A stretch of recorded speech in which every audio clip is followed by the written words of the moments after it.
کھلے آنکھ صلی اعلیٰ کہتے کہتے، کھلے آنکھ صلی اعلیٰ کہتے کہتے، کھلے آنکھ صلی اعلیٰ کہتے کہتے۔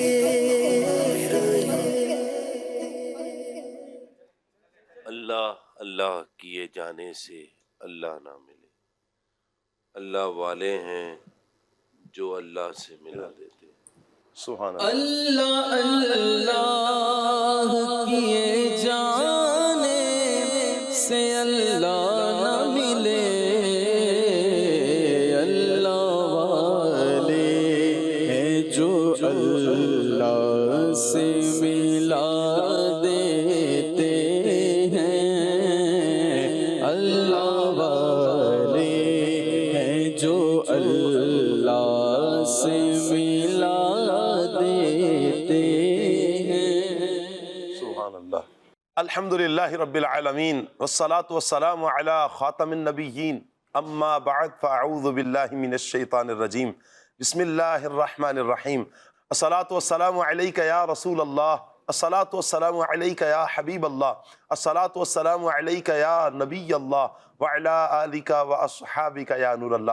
مدنی چینل کے ناظرین، پروگرام کھلے آنکھ صلی اللہ کہتے کہتے میں آج کا ہمارا ٹاپک ہے اللہ والے کون؟ سبحان اللہ۔ اللہ پاک کی اس جہان میں کئی افراد دنیا میں آئے ہیں جنہوں نے لوگوں کی اصلاح کی ہے، سبحان اللہ۔ انہی اصلاح کرنے والوں میں اللہ تبارک و تعالیٰ کے پیارے بندے، برگزیدہ بندے، اولیاء کرام جنہوں نے اصلاح کا بیڑا اٹھایا، لوگوں کی اصلاح کی۔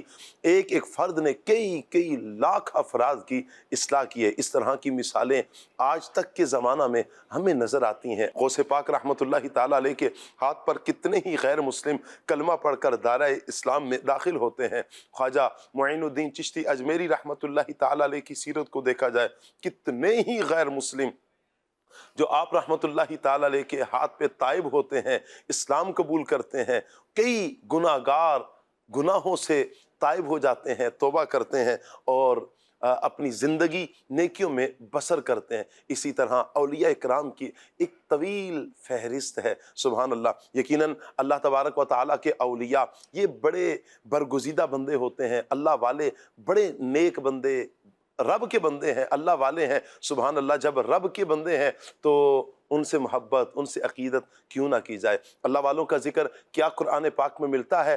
بالکل، قرآن پاک میں اللہ والوں کا ذکر موجود ہے۔ نبی پاک صلی اللہ علیہ وآلہ وسلم کی کئی ایک احادیث جو اللہ والوں کی شان کو بیان کرتی ہیں۔ انشاءاللہ آج کے پروگرام میں ہم اللہ والوں کی سیرت کے حوالے سے سنیں گے۔ اللہ نے چاہا اللہ والوں کی محبت ضرور پیدا ہوگی، اور اللہ والوں کی محبت کیوں پیدا نہ ہو؟ اللہ اللہ کیے جانے سے اللہ نہ ملے، اللہ اللہ کیے جانے سے اللہ نہ ملے، اللہ والے ہیں جو اللہ سے ملا دیتے ہیں۔ آئیے مدنی چینل کے ناظرین، پروگرام کو آگے بڑھاتے ہیں اور ہم پروگرام میں اپنے مبلغین کو دعوت دیتے ہیں۔ ماشاءاللہ عبد الواجد بھائی کی زیارت ہو رہا ہے، قاری ظہور شاہ صاحب انشاءاللہ آج قرآن پاک کی تلاوت ہمیں سنائیں گے۔ دونوں ہی شخصیات کو مرحبا کہتے ہیں۔ السلام علیکم ورحمۃ اللہ۔ ماشاءاللہ، مرحبا مرحبا، اہلا وسہلا، مرحبا۔ السلام علیکم ورحمۃ اللہ۔ ماشاءاللہ، کیسے ہیں شاہ صاحب؟ خیریت سے ہیں؟ مدنی چینل کے ناظرین، پروگرام کو آگے بڑھاتے ہیں۔ سیگمنٹ ہے پیغام قرآن۔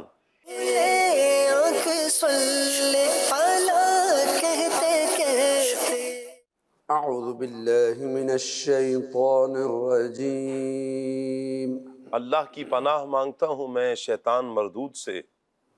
بسم اللہ الرحمن الرحیم، اللہ کے نام سے شروع جو نہایت مہربان رحمت والا ہے۔ الذین آتیناہم الکتاب یعرفونہ کما یعرفون ابناءہم وَإِنَّ فَرِيقًا مِّنْهُمْ لَيَكْتُمُونَ الْحَقَّ وَهُمْ يَعْلَمُونَ۔ آسان ترجمہ قرآن کنز العرفان۔ وہ لوگ جنہیں ہم نے کتاب عطا فرمائی ہے وہ اس نبی کو ایسا پہچانتے ہیں جیسے وہ اپنے بیٹوں کو پہچانتے ہیں، اور بے شک ان میں ایک گروہ ضرور جان بوجھ کر حق چھپاتے ہیں۔ تفسیر تعلیم القرآن۔ ارشاد فرمایا کہ سابقہ آسمانی کتابوں کا علم رکھنے والے محمد صلی اللہ علیہ وآلہ وسلم کا رسول ہونا ایسے پہچانتے جیسے اپنے بیٹوں کو پہچانتے ہیں، کیونکہ ان کی کتابوں میں آپ صلی اللہ علیہ وآلہ وسلم کی آمد اور آپ صلی اللہ علیہ وآلہ وسلم کے اوصاف کا تذکرہ وضاحت کے ساتھ لکھا ہوا ہے۔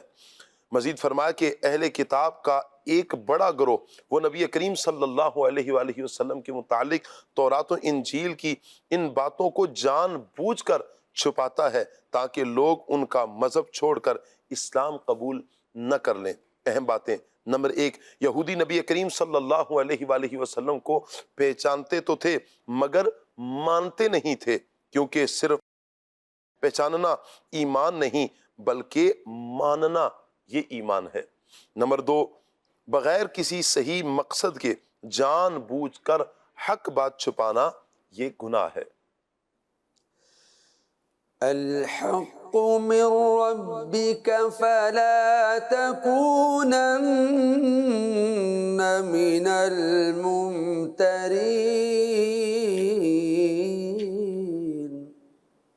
آسان ترجمہ قرآن کنز العرفان۔ اے سننے والے، حق وہی ہے جو تیرے رب کی طرف سے ہو، پس تو ہرگز شک کرنے والوں میں سے نہ ہونا۔ تفسیر تعلیم القرآن۔ اس آیت میں نبی کریم صلی اللہ تعالی علیہ وآلہ وسلم کے ذریعے آپ کی امت سے خطاب فرمایا گیا۔ فرمایا، اے سننے والے، حق وہی ہے جو تیرے رب کی طرف سے ہو، لہٰذا تو ہرگز اس میں شک کرنے والوں میں سے نہ ہونا۔ قبلہ کی تبدیلی بھی چونکہ رب تعالیٰ کی طرف سے ہے لہٰذا یہ بھی حق ہے، اور یوں ہی اللہ تعالیٰ کی طرف سے آنے والا ہر حکم اگرچہ ہمارا فہم اس کی گہرائی تک نہ پہنچ پائے اور اس کی حکمت ہماری سمجھ میں نہ آئے، مسلمان کا کام شک و شبہ اور اعتراض کے بغیر اسے ماننا اور اس پر عمل کرنا ہے۔ وَلِكُلٍّ وِجْهَةٌ هُوَ مُوَلِّيهَا فَاسْتَبِقُوا الْخَيْرَاتِ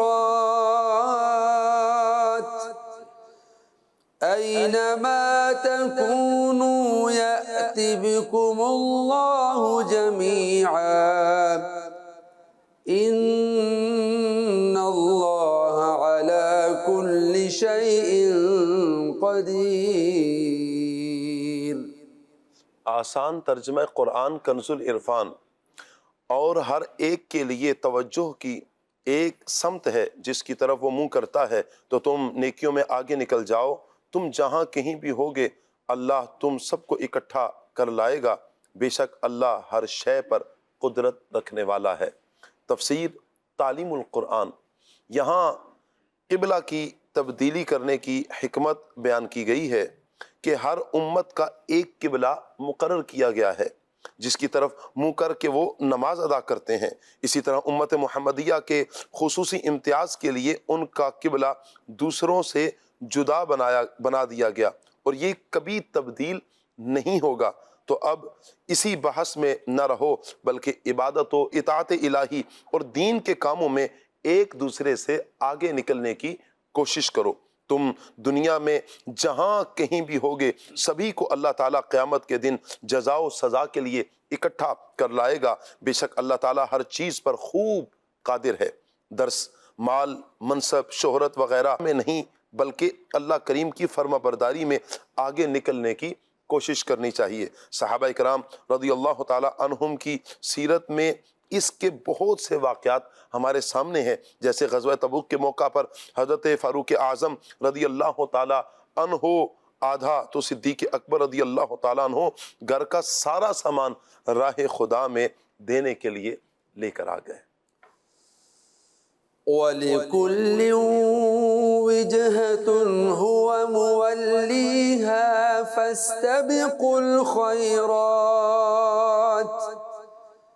أينما تكونوا يأت بكم الله جميعا إن الله على كل شيء قدير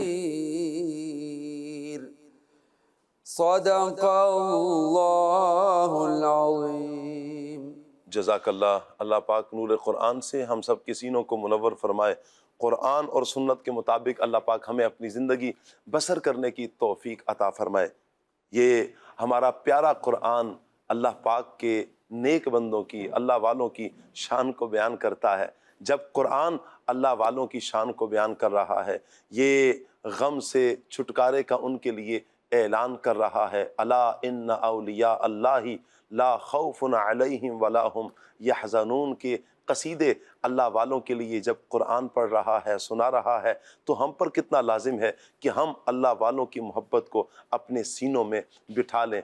میرے آقا جان رحمت صلی اللہ تعالیٰ علیہ وآلہ وسلم کی واضح احادیث جن میں نبی پاک علیہ السلام نے اللہ والوں کی شان کو بیان کیا ہے، جب رب بھی بیان فرمائے، رب کا رسول بھی اللہ والوں کی شان بیان کریں، تو ہم پر بھی لازم ہے کہ ہم بھی اللہ والوں کی محبت، ان کی عقیدت کو اپنے دلوں میں بٹھا لیں۔ انشاءاللہ ان کی محبت، ان کی عقیدت، ان کا احترام ہمیں دنیا میں بھی سرخرو کرے گا، انشاءاللہ ہمیں آخرت میں بھی سرخرو کرے گا۔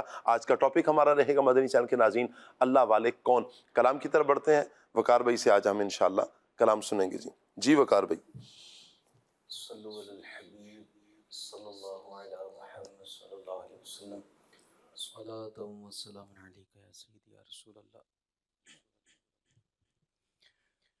صلی اللہ علیک یا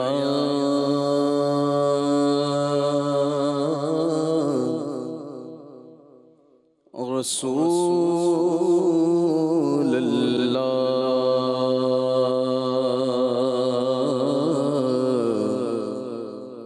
وسلم علیک یا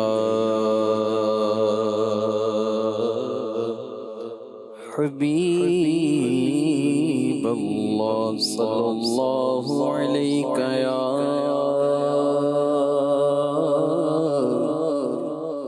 رسول اللہ، وسلم علیک یا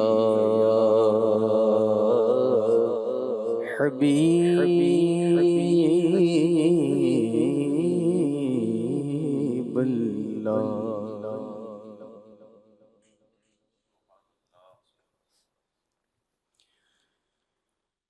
خوشبو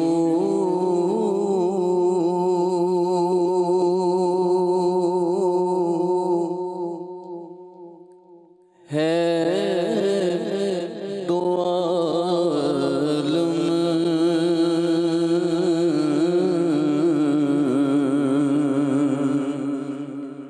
میں تیری اے گل چیزا،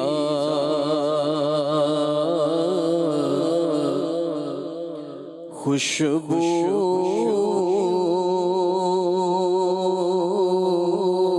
ہے دو عالم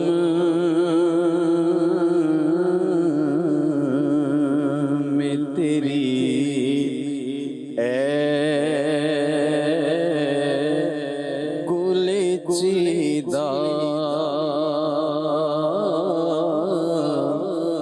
کس منہ سے بیان ہوں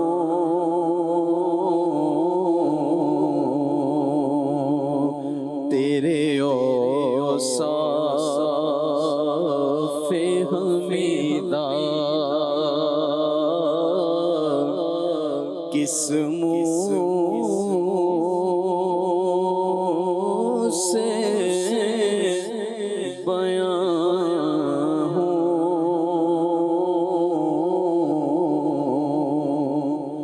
تیرے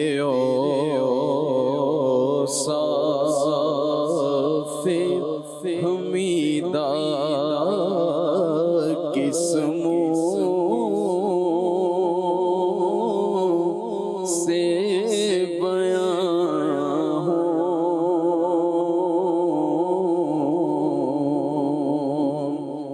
تیرے اوصاف حمیدہ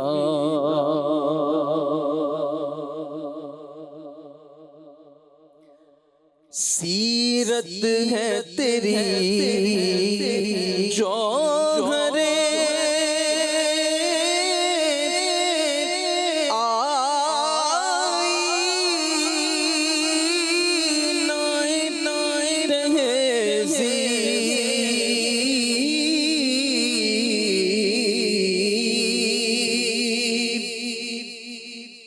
سیرت ہے تیری جوہر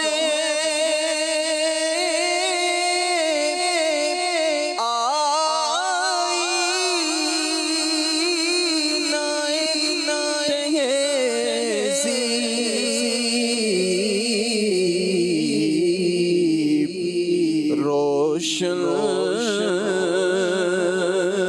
تیرے جلووں سے جہان دل و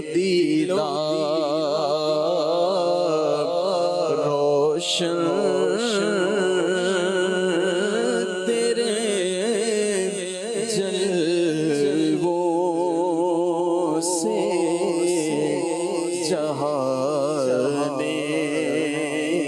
دل و دیدار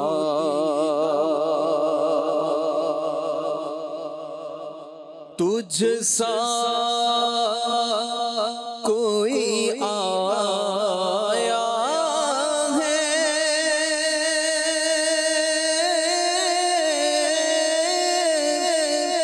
نہ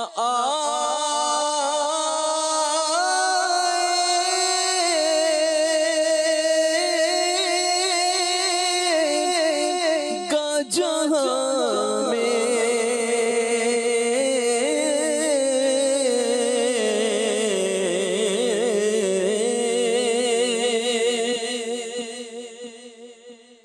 تجھ سا کوئی آیا ہے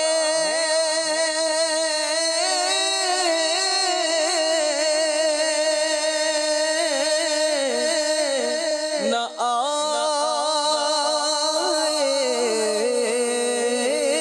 آئے گا جہاں میں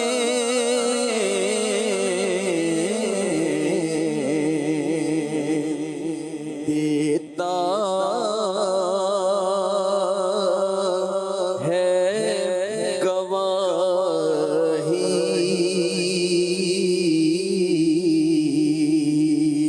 یہی عالم کا جریدہ دیتا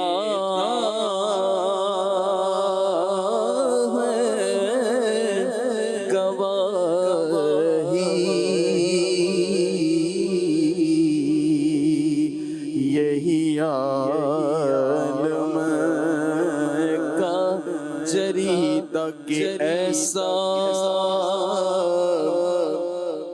تجھے خالق نے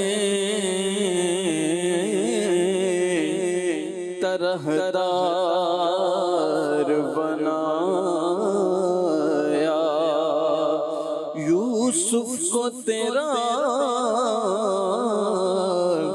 طالب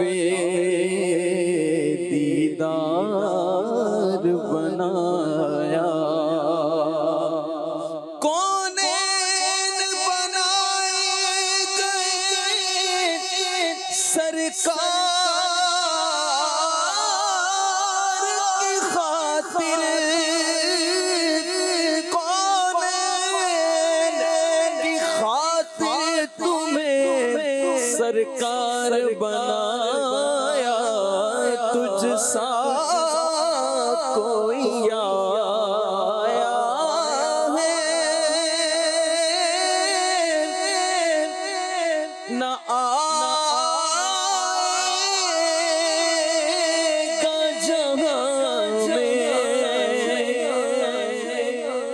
جو نہ تھے تو کچھ نہ تھا، وہ جو نہ ہو تو کچھ نہ ہو، جان ہے وہ جہان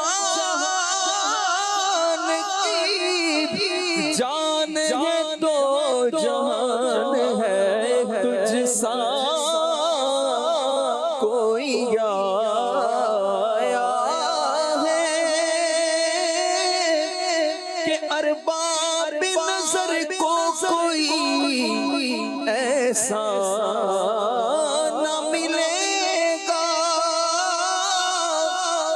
بندے تو بہت مل جائیں گے پر آقا نہ ملے گا، اور تاریخ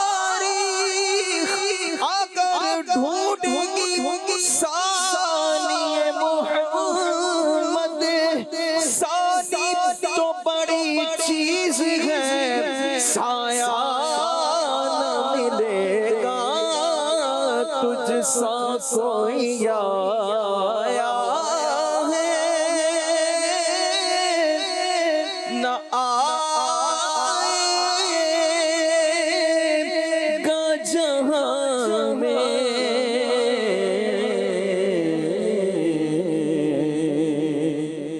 کہ دیتا ہے گواہی یہی عالم کا جریدہ،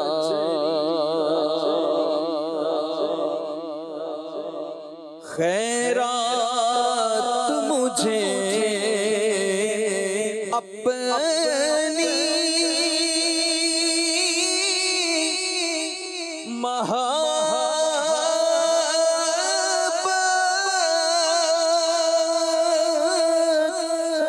کی عطا کر،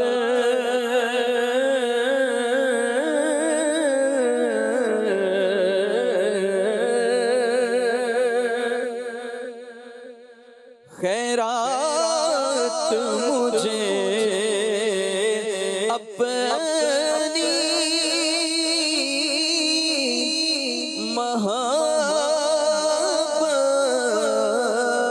محبت کی عطا کر،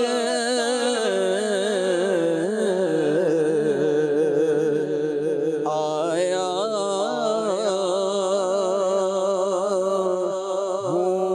تیرے در پہ بدامان دریدہ، آیا ہوں تیرے در پہ بدامان دریدہ، تو روح زمن رنگے چمن ابر بہارا،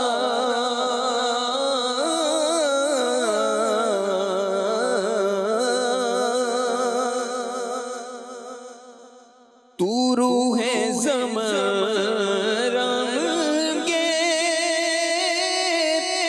چمن ابر بہارا،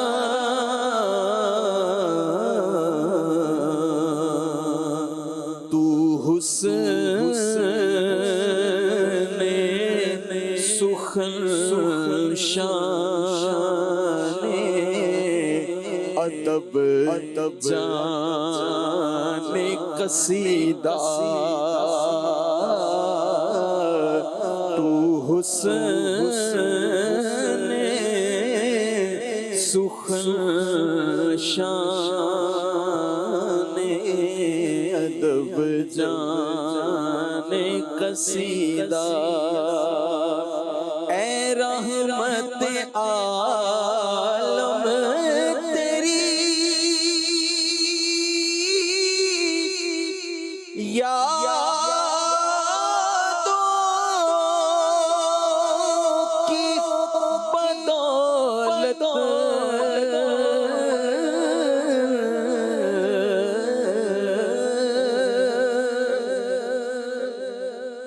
اے رحمت عالم تیری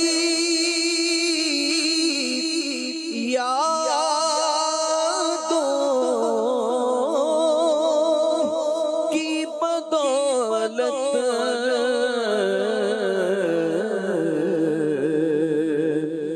کس درجہ سکون میں ہے میرا قلب تبیدہ یوں دور ہوں طائب میں ہری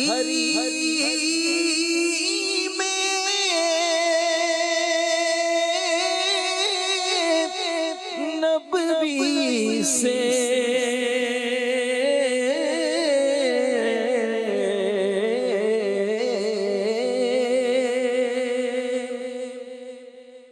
یوں دور ہوں طائب میں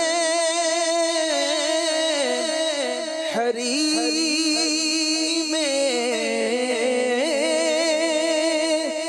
نبوی سے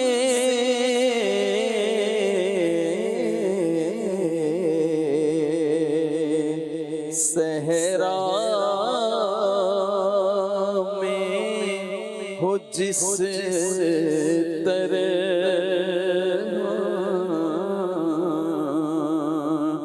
کوئی شاخ بریدہ صحرا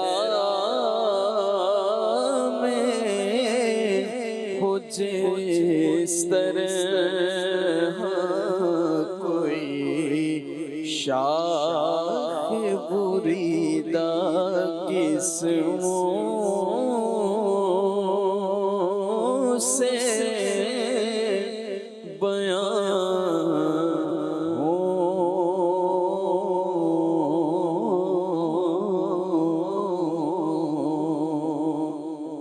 تیرے اوصاف حمیدہ واہ واہ، سبحان اللہ سبحان اللہ، کس منہ سے بیاں ہو تیرے اوصاف حمیدہ، سبحان اللہ۔ قربان جائیں نبی مکرم صلی اللہ تعالی علیہ وآلہ وسلم کی پیاری ذات پر، حضور جان عالم صلی اللہ علیہ وآلہ وسلم کے اوصاف حمیدہ پر، پیارے اوصاف پر قربان۔ نبی مکرم صلی اللہ تعالی علیہ وآلہ وسلم کے اوصاف، حضور کے کمالات، حضور کا علم، حضور کی نورانیت، حضور کی بشریت، حضور جان عالم صلی اللہ علیہ وسلم کی اختیارات، حضور علیہ السلام کی ذات مصطفیٰ صلی اللہ علیہ وآلہ وسلم کے حوالہ سے بحمداللہ ہم دیکھتے ہیں کہ ہمارے اسلاف یوں بیان کرتے آئے اور اپنے چاہنے والوں کے سامنے نبی مکرم صلی اللہ علیہ وآلہ وسلم کے اوصاف کو کھول کر بیان کیا، یوں کہیں کہ دل کھول کر اوصاف کو، نبی مکرم صلی اللہ علیہ وآلہ وسلم کے اوصاف حمیدہ کو بیان کیا ہے۔ بالآخر ایک ہی جملہ ہے کہ زندگیاں ختم ہوئیں اور قلم ٹوٹ گئے، زندگیاں ختم ہوئیں اور قلم ٹوٹ گئے، پر تیرے اوصاف کا ایک باب بھی پورا نہ ہوا۔ اللہ والے نبی مکرم صلی اللہ علیہ وآلہ وسلم کا ذکر ہر زمانہ میں کرتے آئے ہیں، ہر زمانے میں کرتے آئے، آج تک اللہ والوں کا یہی شیوا ہے کہ اللہ اور اس کے رسول کا ذکر کرتے آئے ہیں، اور یہ سلسلہ آج تک نہیں بلکہ صبح قیامت تک انشاءاللہ یہ جاری و ساری رہے گا۔ اللہ والے ہی ہیں کہ جو ہمیں بتاتے ہیں کہ نبی مکرم صلی اللہ علیہ وآلہ وسلم کی ذات کون سی مبارک ذات ہے۔ اللہ والے ہی ہیں کہ جو ہمیں بتاتے ہیں نبی مکرم صلی اللہ تعالی علیہ وآلہ وسلم کے اوصاف حمیدہ کیا کیا ہیں۔ اللہ والوں نے ہی ہمیں بتایا ہے نبی مکرم صلی اللہ تعالی علیہ وآلہ وسلم کو اللہ پاک نے کیا کیا اختیارات عطا فرمائے ہیں، کن کن خزانوں کی کنجیاں چابیاں نبی مکرم صلی اللہ علیہ وآلہ وسلم کو عطا کی ہیں۔ اللہ والے ہی ہیں جو ہمیں نبی مکرم صلی اللہ تعالی علیہ وآلہ وسلم کہ شہر مدینہ کے اوصاف بیان کرتا ہے۔ یوں کہیں کہ حضور سے نسبت رکھنے والی ہر چیز کو اللہ والے ہی ہیں جو بیان کرتے ہیں۔ تو کیوں نہ پھر ہم ان اللہ والوں سے محبت کریں کہ جو ہمیں محبوب کی راہ پر چلاتے ہیں۔ اللہ والے کون ہوتے ہیں؟ کون ہے جو اللہ والے ہیں؟ فرمایا کہ اللہ والا وہ ہے کہ جسے دیکھو تو تمہیں خدا یاد آ جائے۔ اللہ والا یہ ہوتا ہے جن کی زیارت سے تمہیں خدا یاد آ جائے۔ تم بھٹکے ہوئے ہو تو اللہ والا تمہیں پکڑ کر راہ راست پر لے کر چل پڑے۔ سبحان اللہ، انہیں کہتے ہیں اللہ والے، جو اللہ کی محبت بھی سینوں میں پیدا کرتے ہیں اور اللہ کے رسول کی محبت بھی سینوں میں پیدا کرتے ہیں۔ صلی اللہ علیہ کا یا رسول اللہ صلی اللہ علیہ وآلہ وسلم۔ تو ہم پر بھی لازم ہے کہ جو اتنا بڑا ہم پر احسان کریں تو ہم ان کے احسان کو مانیں، ان کی محبت کو بھی اپنے دل میں پیدا کریں۔ میں چاہوں گا عدنان بھائی سے ہم کلام کو شروع کریں اور یہ بتائیں عدنان بھائی ہمیں، ہمارے مدنی چینل کے ویورز کو، کہ اللہ والوں کا تذکرہ، ایک تو سوال ہے نا کہ کیا یہ اللہ والے، یہ بزرگ حضرات جو ہیں، ان کا ذکر کیا قرآن پاک میں بھی ملتا ہے یا نہیں ملتا؟ اگر تو ان کا ذکر آیا ہے تو کس انداز میں اللہ پاک نے ان کا ذکر قرآن پاک میں بیان فرمایا؟ ان کے اوصاف کیا ہیں؟ ان ہستیوں کو پہچاننے کا طریقہ کیا ہے؟ اللہ والے کون؟ الحمدللہ رب العالمین والصلاة والسلام علی سید المرسلین، اما بعد فاعوذ باللہ من الشیطان الرجیم، بسم اللہ الرحمن الرحیم۔ اللہ والے وہ ہیں جن کا تعلق اللہ تبارک و تعالیٰ کی ذات کے ساتھ ہے، اور ایسے لوگ کہ جو ان کے قریب ہو جاتے ہیں وہ اللہ کے مقرب بن جاتے ہیں، اللہ کے قریب ہو جاتے ہیں، ایسے لوگ اللہ والے ہیں۔ اور کیوں نہ ہو کہ جو اللہ تبارک و تعالیٰ کا قرب پاتا ہے بندہ، وہ اللہ والا بنتا اسی وقت ہے جب وہ اللہ تبارک و تعالیٰ کا قرب پاتا ہے، اللہ کی بارگاہ میں اس کا کوئی مقام اور مرتبہ ہوتا ہے۔ اور اگر آدمی اگر عقل سلامت ہو، جسے عقل صحیح کہا جاتا ہے، جو شریعت کے بھی تابع ہوتی ہے اور بندے کو درست نتیجے تک لے کر جاتی ہے، تو یہ بات ہر ذی شعور سمجھ سکتا ہے کہ اللہ تبارک و تعالیٰ نے انسانوں کو اگرچہ حضرت سیدنا آدم علیہ نبینا علیہ الصلوۃ والسلام سے پیدا فرمایا، سب انسان آپ کی اولاد ہیں، لیکن سارے کے سارے برابر نہیں ہیں۔ اللہ تبارک و تعالیٰ نے مختلف لوگوں کو مختلف چیزوں کے ذریعے زمانے سے ممتاز فرمایا، دیگر لوگوں سے اللہ تبارک و تعالیٰ نے انہیں ممتاز کیا۔ جیسے ایک ذریعہ، ایک وصف جو ہے، سب سے پہلا وہ ہے ایمان۔ جس بندے کو اللہ تبارک و تعالیٰ نے ایمان کی دولت عطا فرمائی، وہ بقیہ سارے کے سارے انسانوں سے، وہ جن کے پلے ایمان نہیں ہے ان سے وہ ممتاز ہو گیا، اللہ کی بارگاہ میں اس کا مقام و مرتبہ ہو گیا۔ اور اللہ تبارک و تعالیٰ ایسے ایمان والوں کے بارے میں قرآن مجید فرقان حمید میں جا بجا ارشاد فرماتا ہے کہ یہ جو لوگ ایمان لے آئے ہیں، اور پھر ساتھ میں ان الذین آمنوا وعملوا الصالحات واقاموا الصلاۃ وآتوا الزکاۃ لہم اجرہم عند ربہم ولا خوف علیہم ولا ہم یحزنون۔ اللہ تبارک و تعالیٰ نے ایمان کا بھی ذکر فرمایا، ساتھ میں اعمال صالحہ کا بھی ذکر فرمایا، اور پھر ایمان کے ساتھ ساتھ اعمال صالحہ جب ملتے چلے جاتے ہیں تو بندہ اللہ تبارک و تعالیٰ کا مقرب بنتا چلا جاتا ہے۔ علم دین کے ذریعے بھی آدمی دیگر لوگوں سے ممتاز ہوتا ہے، اعمال صالحہ کے ذریعے بھی عام لوگوں سے ممتاز ہوتا ہے، اور ان میں سب سے پہلے ہے ایمان، جو بندے کو دیگر لوگوں سے ممتاز کرتا ہے، اس لیے کہ جن لوگوں کے پلے ایمان نہیں ہے، قرآن مجید نے ان لوگوں کے بارے میں تو ارشاد فرمایا اولئک کالانعام بل ہم اضل۔ ارشاد فرمایا یہ اتنے گمراہ ہیں، اتنے بے دین اور اتنے بھٹکے ہوئے لوگ ہیں، اولئک کالانعام، فرمایا چوپایوں کی طرح ہیں یہ لوگ۔ اور جو ایمان والے ہیں ان کے لیے اللہ کریم ارشاد فرماتا للہ العزت ولرسولہ وللمؤمنین، اللہ کی بارگاہ میں عزت والے ہیں وہ لوگ جو ایمان والے ہیں۔ تو ایمان سب سے پہلی چیز ہے، بنیادی چیز ہے اس سے یہ پتہ چلتا ہے کہ بندہ اللہ کی بارگاہ میں مقام اور مرتبہ اسی وقت پاتا ہے جب اس کے پاس ایمان کی دولت ہوتی ہے۔ بغیر ایمان کے کوئی بندہ اللہ والا بن جائے، اللہ کی بارگاہ میں مقام و مرتبہ پالے، ایسا ہرگز نہیں ہو سکتا۔ وہ جادوگر تو ہو سکتا ہے، استدراج تو کر سکتا ہے، دیگر وہ شعبدے بازیاں کر سکتا ہے، لیکن وہ اللہ والا نہیں ہو سکتا، اللہ کی بارگاہ میں کسی قسم کا کوئی مقام و مرتبہ نہیں پا سکتا۔ اب جب ہم قرآن مجید کا مطالعہ کرتے ہیں، یعنی اللہ والے کو ہم یہ کہہ سکتے ہیں کہ جو اللہ والا ہے یہ وہ بندہ ہے کہ جسے رب کی معرفت نصیب ہو گئی ہے، بالکل، اور اللہ کے قریب ہو گیا ہے۔ بالکل جی بالکل، ایمان وہ بہت بڑی نیکی ہے، یعنی یوں کہہ لیں کہ کائنات کی سب سے بڑی نیکیوں میں سے سب سے بڑی نیکی ایمان ہے، کیا بات۔ اور اسی لیے پھر اس کی جزا جو ہے نا وہ بھی اللہ تبارک تعالیٰ کی بارگاہ میں وہ ہے کہ بندہ حیران ہو جاتا ہے۔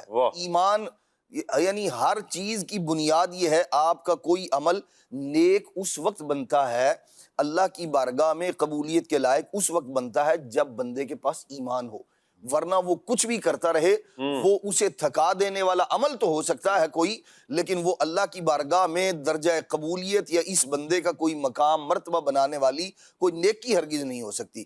تو سب سے پہلا جو عمل ہے دیکھنے کے لیے کہ اللہ والا ہوگا کون، وہ بندہ ہوگا اللہ والا جو ایمان والا ہے، اور ایمان اپنے سارے کے سارے تقاضوں کے ساتھ آتا ہے۔ ایسا نہیں ہے کہ کوئی آدمی صرف اللہ اللہ اللہ اللہ کہتا رہے اور ہم یہ سمجھے کہ شاید یہ ایمان والا ہے۔ اللہ پر ایمان کا مطلب اس کے جتنے تقاضے ہیں ان سب کو پورا کرنا ہے، اور وہ کیا ہے؟ وہ ہے نبی پاک صلی اللہ تعالی علیہ وسلم کی رسالت پر ایمان لانا، ما جاء بہ النبی صلی اللہ علیہ وسلم، اللہ کے محبوب علیہ الصلوۃ والسلام جو کچھ لے کر آئے ہیں اس سب کو صدق دل سے مان لینے کا نام، زبان سے اقرار کرے، دل سے تصدیق کرے، پھر ایمان کے جو تقاضے ہیں وہ پورے ہوتے ہیں۔ ایسا نہیں ہے کہ میں تو جی اللہ کو مانتا ہوں اور بقیہ سب کی وہ جو قرآن مجید میں جن کو ایمان کی بنیاد قرار دیا گیا ہے، جو بنیادی چیزیں ہیں، آخرت پر ایمان ہے، رسولوں پر ایمان ہے، کتابوں پر ایمان ہے، فرشتوں پر ایمان ہے، یہ سب کا سب اس کے اندر داخل ہے، ایمان کے اندر۔ یعنی کوئی آدمی ایمان اپنے آپ کو کہتا ہے میں ایمان والا ہوں، یا اللہ کا ولی ہونے کا دعویٰ کرتا ہے، یا لوگ اس کو ولی کہتے ہیں، لیکن وہ اللہ تبارک تعالیٰ کے انبیاء کی تکذیب کرتا ہے، معاذ اللہ، کسی اللہ کے نبی علیہ الصلوۃ والسلام کو نہیں مانتا، تو ایسا بندہ ایمان والا ہی نہیں ہے۔ ولی اللہ ہونا تو بڑے دور کی بات ہے، اللہ والا ہونا تو بڑے دور کی بات ہے۔ یہ تو جو پہلی سیڑھی تھی، جو پہلا سٹیپ تھا اور بنیادی جو سٹیپ تھا، یہ اسی سے نیچے ہے، ایمان اس کے پلے کو اسی میں فیل ہو گیا، اسی میں فیل ہو گیا۔ بقیہ ساری کی ساری چیزیں تو بعد کی ہیں۔ ایسے ہی کوئی آدمی جو ہے وہ اللہ والا ہونے کا، یا لوگ اس کو اللہ والا کہتے ہیں، اور وہ اللہ تبارک تعالیٰ کے کسی نبی علیہ الصلوۃ والسلام، اللہ تبارک تعالیٰ کی جو نازل کردہ کتابیں ہیں ان میں سے کسی ایک کو نہیں مانتا، تکذیب کرتا ہے، تو ایسا شخص بھی مسلمان ولی اللہ ہونا تو بہت دور کی بات ہے، مسلمان بھی نہیں ہے۔ اللہ اکبر، تو اللہ یہ اکبر، وہ بنیادی بات ہے جو سب سے پہلے ہمیں دیکھنا ہوتی ہے، یا جو نبی کریم علیہ الصلوۃ والسلام نے ہمیں بتائی ہے کہ کوئی شخص اللہ کا ولی کب بنے گا؟ جب اس کے پاس ایمان ہوگا، اور ایمان کے بعد اس کے جو ایمان کے تقاضے ہیں وہ بھی اس کے پاس موجود، اس پر اس کا ایمان ہو، یقین ہو، ایقان ہو، وہ موجود ہوں۔ اور پھر اس کے ساتھ ساتھ جیسے جیسے ہم آگے بڑھتے جاتے ہیں، وہ بڑی واضح حدیث پاک ہے، نبی کریم صلی اللہ تعالیٰ علیہ وآلہ وسلم کا فرمان، فرائض و واجبات کی پابندی کرنا، یہ وہ بنیادی کام ہے ایمان لانے کے بعد، جو بندہ یوں کہہ لیں اولیاء کی جو ایک صف ہے، یا جو قطار ہے، جو رستہ اولیاء کرام کی طرف لے کر جانے والا جو رستہ ہے، اس کے اندر جو پہلا سٹیپ ہے ایمان کے بعد، وہ ہے فرائض اور واجبات کو پورا کرنا۔ کیا بات ہے۔ اور اگر کوئی آدمی اسی کے اندر جو ہے وہ کمی کوتاہی کرتا ہے، تو وہ اس شارع کا، اس رستے کا مسافر ہی نہیں ہے، وہ چاہے جائے کہ اس مقام اور مرتبے تک پہنچ جانے تو بڑے دور کی بات ہے۔ تو یہاں فرائض و واجبات ہم دیکھتے ہیں، بہت سارے لوگ ایسے ہیں نماز پڑھنی کوئی نہیں، انہوں نے نہ خود پڑھنی ہے، نہ ساتھ بیٹھنے والوں نے پڑھنی ہے، بلکہ اگر کوئی نمازی آ بھی جائے تو اس کی بھی چھڑوا دیتے ہیں، چھڑ جی نماز پڑھ کے کی کرنا ہے تو استغفر اللہ معاذ اللہ۔ ایسے لوگ تو یہ اپنے عمل کے ذریعے بھی پکار کر کہہ رہے ہوتے ہیں بھائی وہ جو اللہ والے ہوتے ہیں ہم وہ نہیں ہیں، ہم تو نماز کے قریب نہیں جاتے. وہ کام اور نماز وہ فرض ہے, وہ عبادت ہے جس کے اندر بندے کو جتنا رب کا قرب نماز میں نصیب ہوتا ہے اتنا اور کسی عبادت میں نصیب نہیں ہوتا. لیکن خالد عدنان بھائی اتنا شورا ہے کہ لوگوں کا ہجوم لگا ہوا ہے.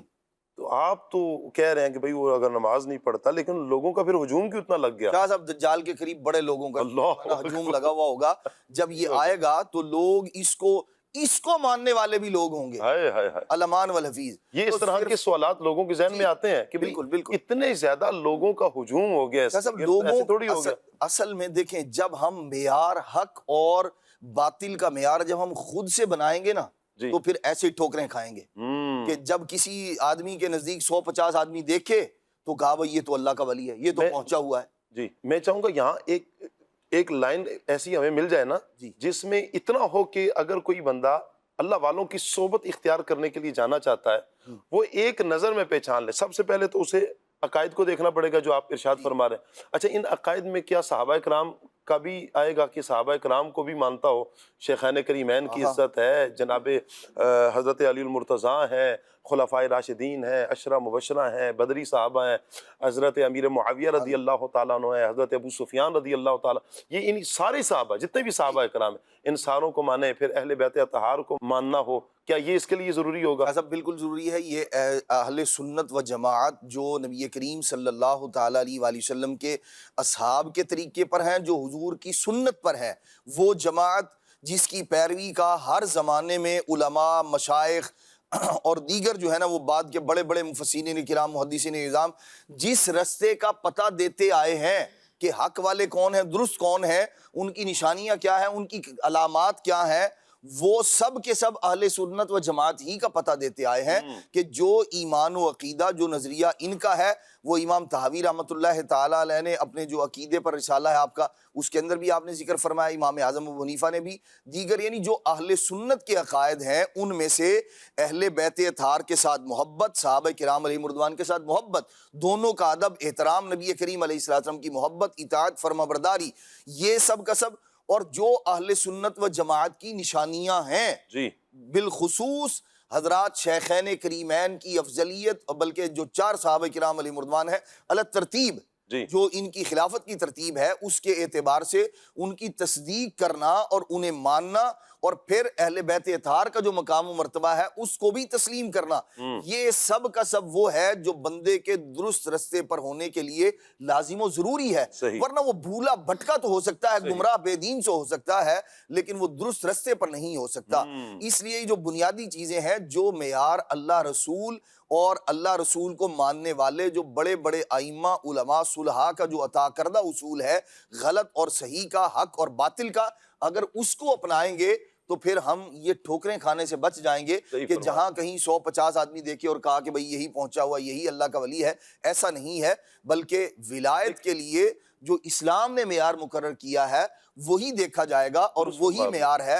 لوگوں کا جمع ہو جانا, کسی کو پھونک مار دی یا بغیر پھونک مارے کسی کے سر کا درد ٹھیک کر دیا, تو یہ وہ کام ہے جو دن رات سر کے درد کو بہت ساری جو ہے نا وہ ٹیبلٹ صحیح کر دیتی ہیں, ان کو ولایت کوئی نہیں دیتا.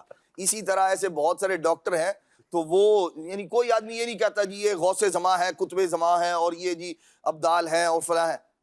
ہو بھی سکتے ہیں, یعنی ایسا نہیں ہے کہ کوئی ڈاکٹر جو ہے وہ اللہ کا ولی نہیں ہو سکتا, ایسی بات نہیں ہے. لیکن یعنی یہ کوئی ان دونوں میں تباین نہیں ہے, تضاد نہیں ہے, ہو سکتا ہے. لیکن جو آدمی لوگوں کو ٹھیک کر رہا ہے, دن رات آپریشن کر رہا ہے, اس کو کوئی نہیں کہتا غوث پاک آج کل یہی ہے.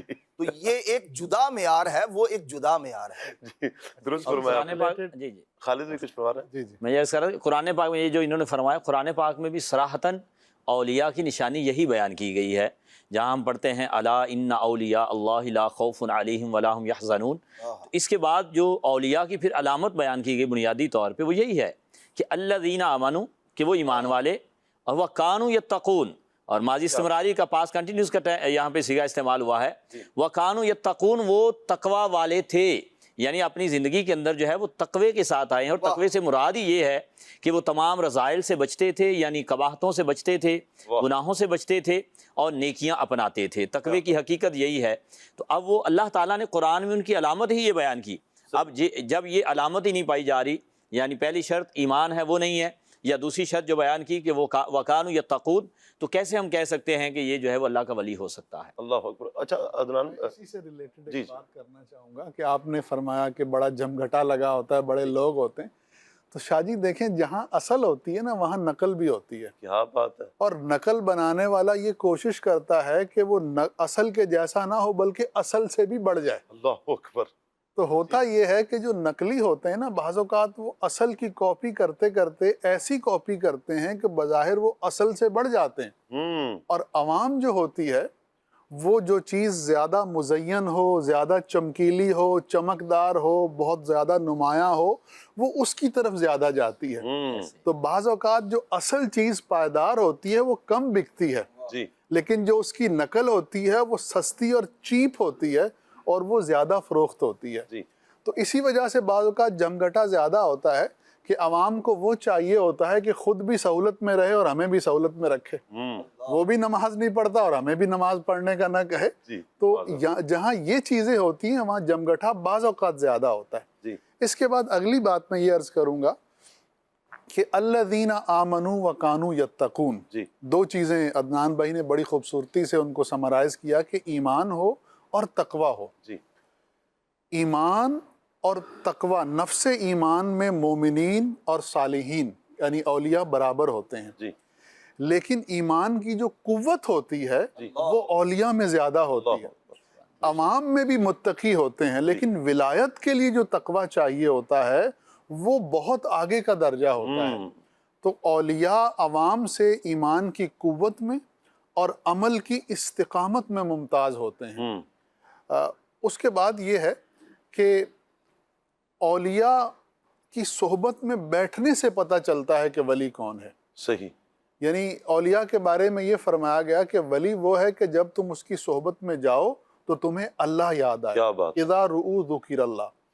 ایک اور علامت جو اکثر اولیاء نے ارشاد فرمائی، علماء نے اور علماء تصوف نے اپنی کتب میں لکھی، وہ یہ ہے کہ جب کسی ولی کی صحبت میں آدمی بیٹھتا ہے تو وہ اپنے قلب پر توجہ کرے کہ اس کے دل میں دنیا کی محبت پہلے سے کم ہوئی ہے یا زیادہ ہوئی ہے. اللہ اکبر. اس کی صحبت میں بیٹھنے سے اس کو نماز پڑھنے کی زیادہ توفیق ہو رہی ہے یا جو پہلے بھی میسر تھی وہ بھی چلی گئی ہے. ماشاءاللہ. صحیح. اس کی صحبت میں بیٹھنے سے زیادہ ذکر کرنے کو دل کر رہا ہے، اعمال صالحہ کی طرف زیادہ دل مائل ہو رہا ہے. تو یہ تو ہو گیا ذوقاً جی. کہ آپ کے قلب میں محسوس ہو. جی. کیونکہ ولایت کا جو تعلق ہے وہ باطن کے ساتھ ہوتا ہے اور ظاہر سے اس کی شرائط جو ہیں وہ ظاہر ہوتی ہیں. جی. اور اس کے ساتھ دوسری بات جو سب سے اہم ہے وہ یہ ہے کہ وہ شریعت کا عامل ہو. شریعت کامل. شریعت میں فرائض و واجبات تو ہر ایک ادا کرتا ہے، جی. لیکن اولیاء کے بارے میں تو یہ ہے کہ وہ سنن اور مستحبات کے بھی عامل ہوتے ہیں. کیا بات ہے. جو چیزیں دوسرے سنت سمجھ کر بعض اوقات معاذ اللہ چھوڑ دیتے ہیں، جی. وہ اولیاء ان چیزوں کو بہت زیادہ مقدم رکھتے ہیں اور کیا اپنی بات. زندگی کے معمولات میں شامل رکھتے ہیں. اور ہم دیکھتے ہیں کہ جتنے بھی بڑے بڑے اللہ کے اولیاء گزرے ہیں انہوں نے فرائض و واجبات کے ساتھ ساتھ سنتوں پر بھی استقامت دکھائی. جی. تو اللہ تعالیٰ جو ہے اپنے نیک بندوں کی پہچان ذوقاً بھی کرواتا ہے کہ جب ان کی صحبت میں بیٹھے آدمی تو ان کا دل تبدیل ہو، نیکی کی طرف مائل ہو، جی. اور ظاہراً بھی کہ وہ شریعت پر سختی کے ساتھ عمل کرتے ہیں. اچھا، احادیث بھی تو اولیاء کرام کے کچھ فضائل کو بیان کر رہی ہے. میں چاہوں گا احادیث میں جو اولیاء کرام کے حوالے سے ہمیں ایک سبق ملتا ہے وہ کیا ہے، احادیث بھی کچھ بیان فرما دیں. جی حضور، اولیاء جو ہیں یہ اہل فضل ہیں. اہل فضل. ہاں جی. واہ. یعنی قرآن کریم میں فرمایا وَمَن يُطِعِ اللَّهَ وَالرَّسُولَ فَأُولَٰئِكَ مَعَ الَّذِينَ أَنْعَمَ اللَّهُ عَلَيْهِمْ مِنَ النَّبِيِّينَ وَالصِّدِّيقِينَ وَالشُّهَدَاءِ وَالصَّالِحِينَ. جو اللہ اور اس کے رسول کی اطاعت کرتا ہے جی. تو وہ ان کے ساتھ ہوگا جو اہل فضل ہیں. سبحان اللہ. یہ اعلیٰ حضرت نے ترجمہ کیا کہ جن پر اللہ کا فضل ہے. سبحان اور وہ اللہ. 4 گروہ بیان ہوئے: انبیاء، ان کے بعد صدیقین، ان کے بعد شہداء اور ان کے بعد صالحین. تو یہ جو صالحین ہیں یہ اہل فضل ہیں. اور ان کی نشانیوں میں سے سب سے بڑی نشانی تو یہ ہے کہ وہ کسی نہ کسی نبی کے تابع ہوتے ہیں اور اس نبی کی شریعت اور اس نبی کی تعلیمات پر عمل پیرا ہوتے ہیں. جی. اس کے بعد سرکار دو عالم صلی اللہ تعالیٰ علیہ وآلہ وسلم کی مبارک احادیث میں جو صالحین کی صفات بیان ہوئی ہیں ان میں سے ایک حدیث ہے، حضرت عمر فاروق رضی اللہ تعالیٰ عنہ راوی ہیں، اور وہ فرماتے ہیں کہ بے شک اللہ عز و جل کے کچھ بندے ایسے ہیں کہ جو نہ نبی ہیں اور نہ شہید، صحیح، لیکن قیامت کے دن جب وہ اللہ کی بارگاہ میں حاضر ہوں گے تو اللہ کریم ان پر ایسا فضل فرمائے گا، ایسا کرم فرمائے گا کہ انبیاء اور شہداء بھی ان پر رشک کریں گے. کیا بات. تو لازماً جب یہ بات کی جا رہی ہوگی تو سننے والوں کے دل میں اشتیاق پیدا ہوا ہوگا کہ یا رسول اللہ ہمیں بتائیے کہ ان کے اعمال کیسے ہیں تاکہ ہم ان سے محبت کریں، ان کے جیسا عمل کرنے کی کوشش کریں. صحابہ تو وہ ہیں کہ جو نیکیوں میں سبقت کرنے کی کوشش کرتے ہیں. جی. تو وہ فرمایا کہ یہ صالحین وہ لوگ ہیں کہ جو کسی سے محبت کریں گے لیکن وہ محبت نہ رشتہ داری کی وجہ سے ہوگی نہ لین دین کی وجہ سے ہوگی. مطلب یہ کہ ان کی محبت اللہ کی خاطر ہوگی. ان کا تعلق جس کسی سے بھی ہوگا وہ اللہ تعالیٰ کی خاطر ہوگا نہ کہ رشتہ داری کی وجہ سے ہوگا. اور پھر فرمایا کہ اللہ عز و جل کی قسم ان کے چہرے روشن ہوں گے اور وہ نور کے ممبروں پر جلوہ گر ہوں گے. ان کو نہ کوئی خوف ہوگا اور نہ کوئی غم ہوگا. اور پھر حضور نے یہ آیت کریمہ تلاوت فرمائی کہ الا ان اولیاء اللہ لا خوف علیہم ولا هم یحزنون، بے شک سن لو کہ اللہ کے ولیوں پر نہ کچھ خوف ہے نہ کچھ غم ہے. تو اولیاء پر جو چیز غالب ہوتی ہے اوصاف میں سے وہ محبت ہوتی ہے. وہ اللہ سے محبت کرتے ہیں، جی، اس کے رسول سے محبت کرتے ہیں، صحابہ سے محبت کرتے ہیں، اہل بیت سے محبت کرتے ہیں، ہر مسلمان سے محبت کرتے ہیں، ہر نیک آدمی سے محبت کرتے ہیں، اور جس سے بھی محبت کرتے ہیں وہ اللہ کی خاطر کرتے ہیں. سبحان اللہ. تو اسی سے ریلیٹڈ ایک اور چیز یہ ہوتی ہے کہ ان کی محبت بھی اللہ کی خاطر ہوتی ہے، اور اگر وہ کسی سے محبت نہیں کرتے، جی، نفرت کرتے ہیں تو وہ بھی اللہ ہی کی خاطر ہوتی ہے. کیا بات ہے. تو ان پر محبت کا جو وصف ہے وہ غالب ہوتا ہے. اور اس کے بعد کچھ اور چیزیں ہیں جو ہمارے عدنان بھائی نے بیان فرما دی ہیں کہ وہ فرائض کی پابندی کرتے ہیں. سبحان اللہ.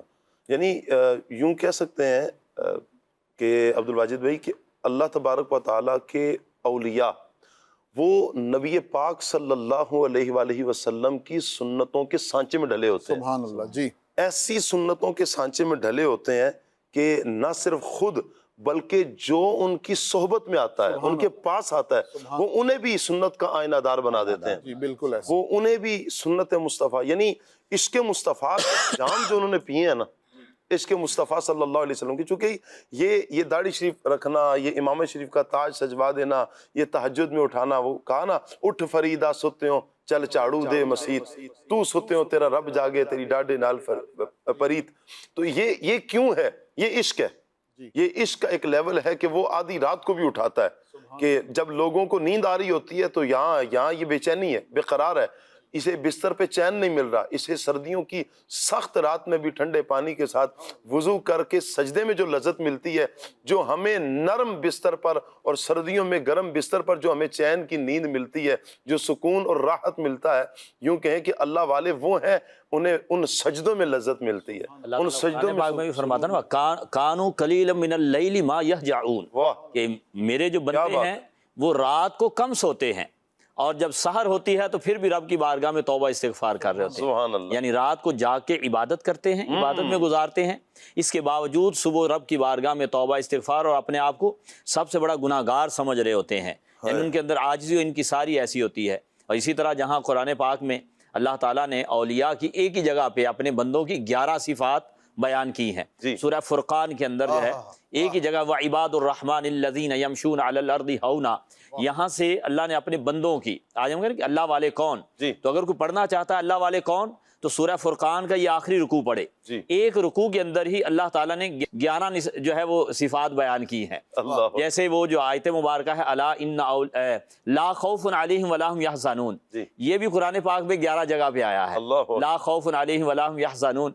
تو اسی طرح سے یہاں 11 صفات ہیں اللہ کے بندے کون، ان میں سے ایک صفت یہی ہے جو آپ بیان فرما رہے ہیں کہ یبیتون لربہم سجدا وقیاما، اللہ اکبر، وہ راتیں اپنے رب کی بارگاہ میں ایسے گزارتے ہیں کہ کبھی وہ سجدے میں ہوتے ہیں، کبھی وہ قیام میں ہوتے ہیں، اللہ اکبر، یعنی راتوں کو وہ عبادات کے ساتھ مزین کرتے ہیں۔ اللہ اکبر۔ تو یہ عشق ہے۔ جی سنتوں کے سانچے کی بات کی نا حضور، تو یہ تو سمجھ لیں کہ جزو لا ینفک ہے، اس کا ہونا ضروری ہے جی، جزو لا ینفک، جی، کہ یہ تو ولی سے جدا ہو ہی نہیں سکتا، کیا بات، یعنی وہ سنتوں کے سانچے میں ڈھلا ہوتا ہے۔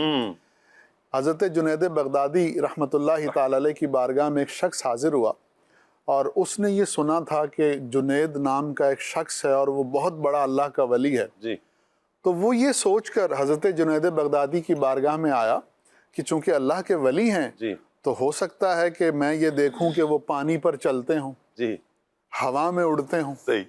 لوگوں کا آج بھی یہی تصور ہے، کوئی بزرگ ہوں گے تو یہ ہوا میں تو اڑیں گے، پانی پر تو چلیں گے ہی چلیں گے۔ تو آپ وہ بڑی بھی اچھی یہی سوچ دلا کر رہے ہیں۔ آیا، صحیح، تو کچھ دن رہا جی اور اس کے بعد جانے لگا۔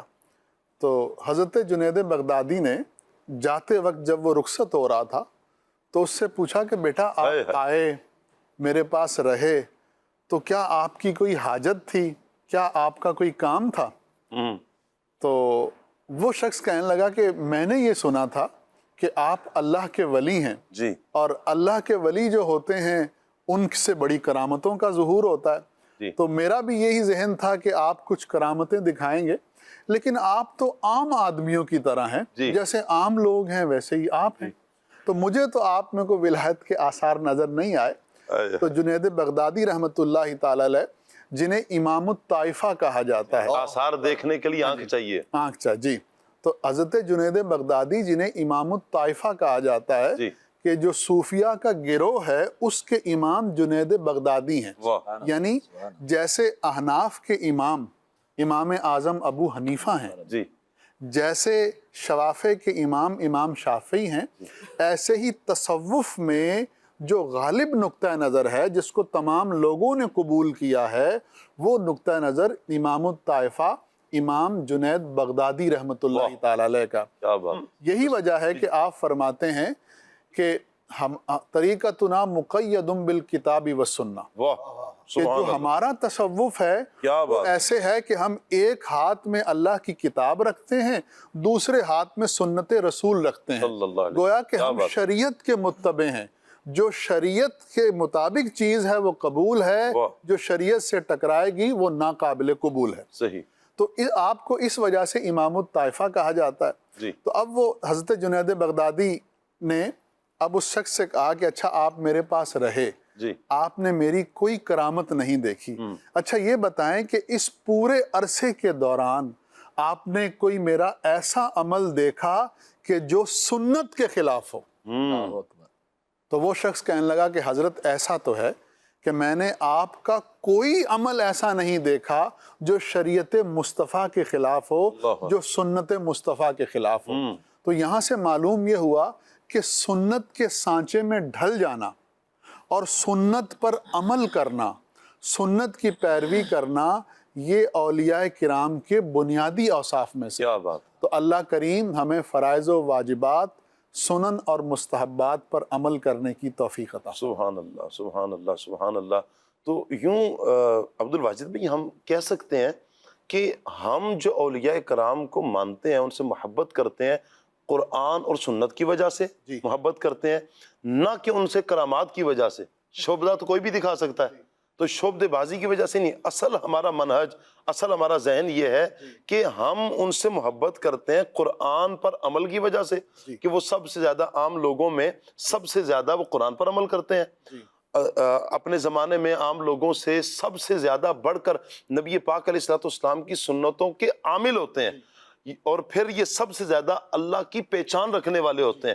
ہم جبھی ان سے محبت کرتے ہیں، ایسا ہی ہے جی، یعنی اس کو مزید اچھے طریقے سے اگر تعبیر کیا جائے تو اس طرح سے ہم کہیں گے کہ یہ حضرات وہ ہیں جو قرآن و سنت کے دائرے میں رہتے ہوئے شریعت کی پیروی کرتے ہوئے اللہ اور اس کے رسول سے محبت کرتے ہیں، واہ تو ہم اس وجہ سے ان سے محبت کرتے کیا ہیں۔ بات پھر اللہ کریم ان پر فضل فرماتا ہے، جی ان سے راضی ہوتا ہے، تو ان پر جو فضل فرماتا ہے ان میں سے ایک یہ ہے کہ ان کو کرامات عطا فرماتا ہے، اور جب ان کو کرامات ملتی ہیں تو وہ کرامات ان کے اپنے ایمان کے اضافے کا سبب بنتی ہیں، اور جو ان کو ماننے والے ہوتے ہیں، جو ان کے ساتھ اٹھنے بیٹھنے والے ہوتے ہیں، ان کے بھی ایمان اور عقیدے کی حفاظت ہوتی ہے۔ کیوں؟ کیونکہ ہر ولی اپنے نبی کے قدم پر ہوتا ہے۔ واہ ہر ولی کی کرامت اس کے نبی کا معجزہ ہوتی ہے۔ تو جو عوام ہوتی ہے اولیاء کے ساتھ، جب وہ ان کی کرامت دیکھتی ہے تو اس ولی کے وسیلے سے ان کا اپنے نبی پر عقیدہ بڑھ جاتا ہے۔ جب غلام کا یہ عالم ہے تو سردار کا عالم کیا ہوگا؟ جب غلام چاہے تو اشاروں سے اپنے کایا ہی پلٹ دے دنیا کی، چاہے تو اشاروں سے اپنے کایا ہی پلٹ دے دنیا کی، یہ شان ہے ان کے غلاموں کی، یہ شان ہے ان کے غلاموں کی، سرکار کا عالم کیا ہوگا، سرکار کا عالم کیا ہوگا، یہ شان ہے ان کے غلاموں کی، تو سرکار کا عالم کیا ہوگا۔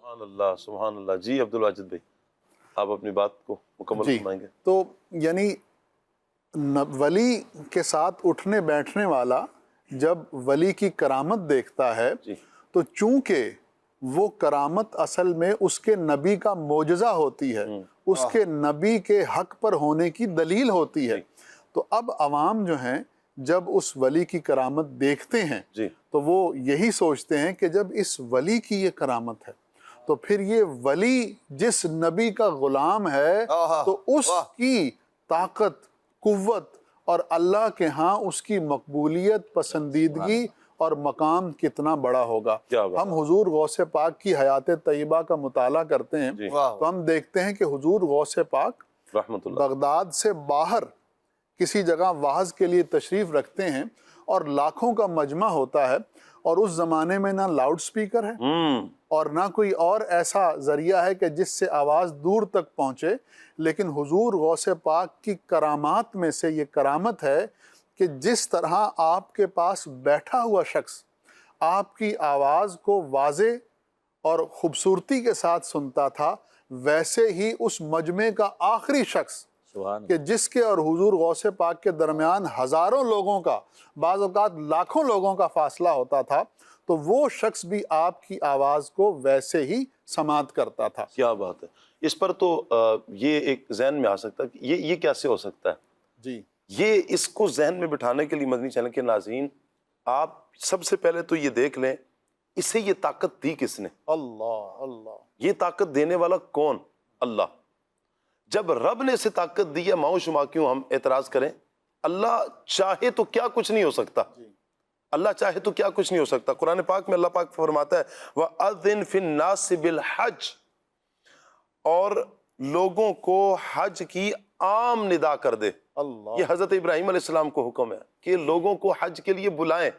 آپ نے بھی عرض کیا تھا، اس کی تفاسیر میں علماء نے لکھا ہے کہ آپ نے عرض کی یا اللہ میں آواز دوں گا تو یہ کیسے پہنچے گی؟ فرمایا تم آواز دو، آواز دینا تمہارا کام ہے، سب تک تمہارا رب پہنچائے گا۔ اور پھر جب آپ نے لوگوں کو حج کے لیے بلایا تو کس کس نے سنا؟ یہاں تک کہ جو جتنے افراد زمین پر تھے، اللہ نے ابراہیم علیہ السلام کی آواز کو ان تک پہنچایا۔ آپ تو دیکھیں، ہم تو یہاں تک یہ غوث پاک رحمۃ اللہ علیہ کی بات کرنا، مجمع میں لوگ سامنے ہیں، غوث پاک رحمۃ اللہ تعالی علیہ سے کئی گنا پڑھ کر افضل شخصیت ہے. انبیاء تو سارے افضل ہیں. حضرت ابراہیم علیہ السلام، ان کی آواز کے بارے میں مفسرین نے لکھا کہ ماں کے پیٹ میں جو بچے ہیں انہوں نے بھی سنا، جو باپوں کی پشتوں میں ہیں انہوں نے بھی سنا، حتیٰ کہ جو عالم ارواح میں ہیں انہوں نے بھی سنا اور لبیک کہا. جس نے لبیک ایک مرتبہ کہا وہ دنیا میں آئے گا اور حج ایک مرتبہ کرے گا. جس نے جتنی مرتبہ لبیک کہا وہ اتنی مرتبہ حج کرے گا.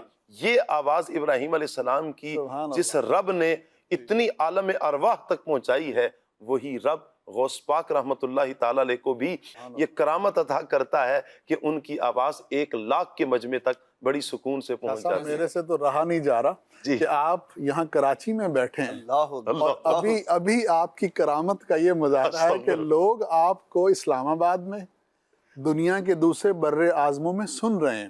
تو یہ کس وجہ سے ہے؟ یہ ٹی وی ہے یا یہ ذرائع مواصلات ہیں. تو جب یہ چیزیں کر سکتی ہیں تو ولی نہیں کر سکتا. اللہ جسے طاقت دے دے اور جس پر کرم فرما دے تو سب کچھ ہو سکتا ہے. اچھا، یہ ہم ساری جو گفتگو کر رہے ہیں اس ذہن تو بنے گا کہ میں بھی اللہ کا ولی بن جاؤں. سبحان اللہ. خالد بھائی ذہن تو بنے گا، تو کیا کروں میں کہ اللہ کا ولی بن جاؤں؟ تو کیا یہ عبادت سے، ریاضت سے کوئی چلے کاٹنے پڑیں گے ولی بننے کے لیے؟ مطلب شاید کہ مدین چینل کے ناظرین میں سے کوئی ایسا دیوانہ ہو کہ جس کا ذہن بن رہا ہو بھائی ہے تو اللہ والے ہیں، کرامتیں بھی مل جائیں گی. اچھا، پہلے تو ایک بات تو یہ بتائیے گا کہ کیا ولی کے لیے کرامت ہونا شرط ہے؟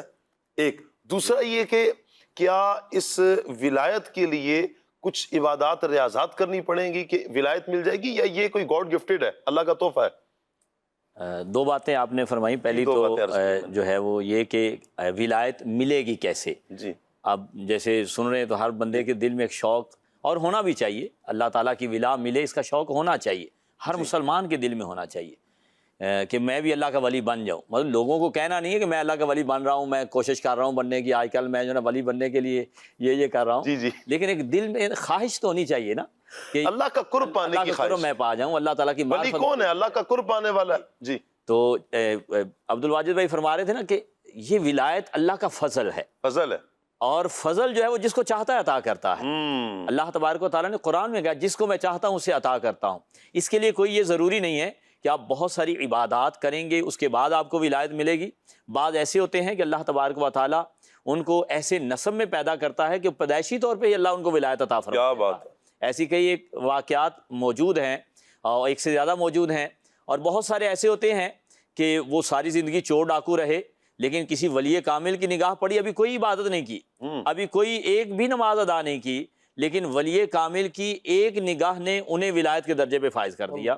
جیسا کہ ہم نے کل ہی بیان کر رہے تھے، حضرت حبیب اجمی رحمۃ اللہ تعالی علیہ حضرت امام حسن بصری رضی اللہ تعالیٰ عنہ کی صحبت سے جب فیض یافتہ ہوئے تو پہلے دن ہی جو ہے ولایت کے درجے پہ فائز ہو گئے. حالانکہ سمجھ لے چند لمحات پہلے تک جو ہے وہ معاذ اللہ وہ کہ بری نگاہ سے دیکھا جا رہا تھا، زبانوں پر کچھ اور تذکرہ تھا، لیکن چند لمحوں کے بعد لوگ اللہ تعالیٰ نے ان کا جو ہے وہ چرچا کر دیا. تو یہ اللہ تعالیٰ کے خاص فضل ہے، جسے چاہتا ہے عطا کرتا ہے. لیکن یہ یاد رکھنا چاہیے کہ اللہ تعالیٰ عطا اسے ہی کرتا ہے جو اللہ تبارک و تعالیٰ کی شریعت کے دائرہ کار میں آ جاتا ہے. ایسا نہیں ہو سکتا کہ کوئی جو ہے وہ معاذ اللہ کہے کہ ہو سکتا ہے کسی کافر کو بھی ولایت مل جائے، یہ تو ممکن ہی نہیں ہے. یا کسی جو ہے وہ فاسق و فاجر کو بھی ولایت مل جائے. فاسق و فاجر کو مل سکتی ہے لیکن جب وہ فسق و فجور سے توبہ کر لے گا، جب اس کو چھوڑ کے شریعت مطہرہ کی طرف آئے گا. باقی رہی عبادات، نوافل، سنتوں کی پابندی، یہ ولایت کے ایک راستہ ہے. اس راستے پہ ہمیں چلنا ہوگا کیونکہ اللہ تعالیٰ نے خود ارشاد فرمایا ہے کہ میرا بندہ لگاتار نوافل کے ذریعے میرے قریب آنے کی کوشش کرتا رہتا ہے. یتقرب الیہ بالنوافل، حدیث قدسی ہے یہ. وہ میرے قریب آتا رہتا ہے حتی احبہ، یہاں تک کہ میں اسے اپنا محبوب بنا لیتا. کیا بات ہے. یعنی وہ میرے قریب آنے کی کوشش کرتا رہتا ہے. ہمارا کام کوشش کرنا ہے، ہم نوافل، ہم سنتیں، ہم فرائض واجبات اس کی پابندی کرتے رہیں، لیکن ان سب کے باوجود ولایت مل جائے یہ کوئی ضروری نہیں ہے. اور ان کے کرنے کی ابھی بندہ ایک ہی عبادت کی ہے یا کوئی ایک بات کہی ہے، ایک جملہ کا ہے، اللہ تعالیٰ کو وہی پسند آ جائے اور اسی پر ولایت عطا فرما دے، یہ اس کا فضل ہے. تو اس لیے اس کے فضل کے متلاشی رہنا ہے، اس سے اس کا فضل مانگنا ہے. اپنی عبادات ریاضات پہ کبھی ناز نہیں کرنا یا یہ نہیں سوچنا کہ میں نے اتنے جو ہے وہ عبادت کر لی، اب مجھے تو لازمی ولایت مل گئی ہوگی. یا فلاں بندہ اتنی عبادت کرتا ہے وہ لازمی اللہ کا ولی ہوگا، تو ولایت کے لیے شریعت کی پابندی ضروری ہے۔ اگر پہلے نہیں کرتا تھا، توبہ کر لی، جب توبہ کر لی تو پچھلے گناہ تو اس کے مٹ گئے، جی۔ اب جو ہے وہ اللہ تعالیٰ چاہے تو اسے فوراً بھی ولایت عطا فرما دے واہ۔ اور چاہے تو بدیر عطا فرمائے، یہ اللہ تعالیٰ کا ایک فضل ہے۔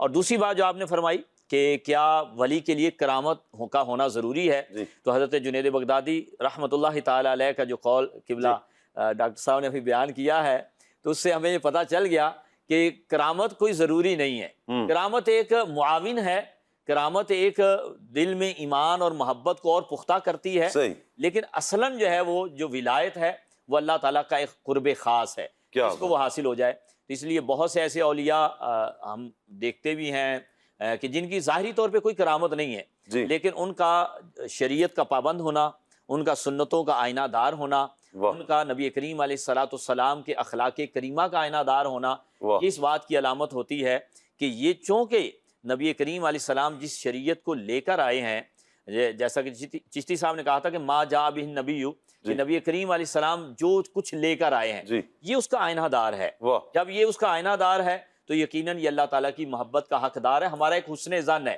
جی۔ باقی حقیقت میں اللہ کا ولی ہے یا نہیں ہے، یہ اللہ تعالیٰ نے اپنے بندوں کو، اپنے اولیاء کو اپنے بندوں میں چھپا رکھا ہے، یہ ایک راز ہے جو قیامت والے دن کھلے گا۔ اور پھر جیسے ڈاکٹر صاحب نے کہا کہ وہ ان کے لیے نور کے ممبر اور ان کے لیے وہاں پہ جو ہے وہ صالحین کے لیے جو ہوں گے کہ انبیاء رش کر رہے ہوں گے کہ یہ کیسے لوگ ہیں جن کو اتنے بڑے مرتبے مل رہے ہیں۔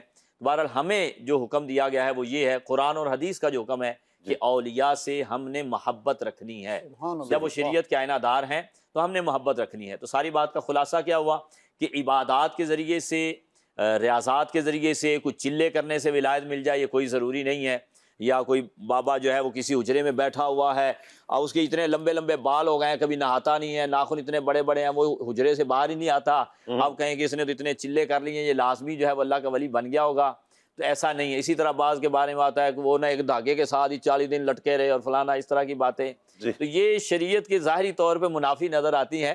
یہ ولایت کے لیے کوئی ایسی چیزیں ضروری نہیں ہے، ولایت جو ہے وہ اللہ تعالیٰ کے قرب خاص ہے، جس کو چاہتا ہے وہ عطا فرماتا ہے۔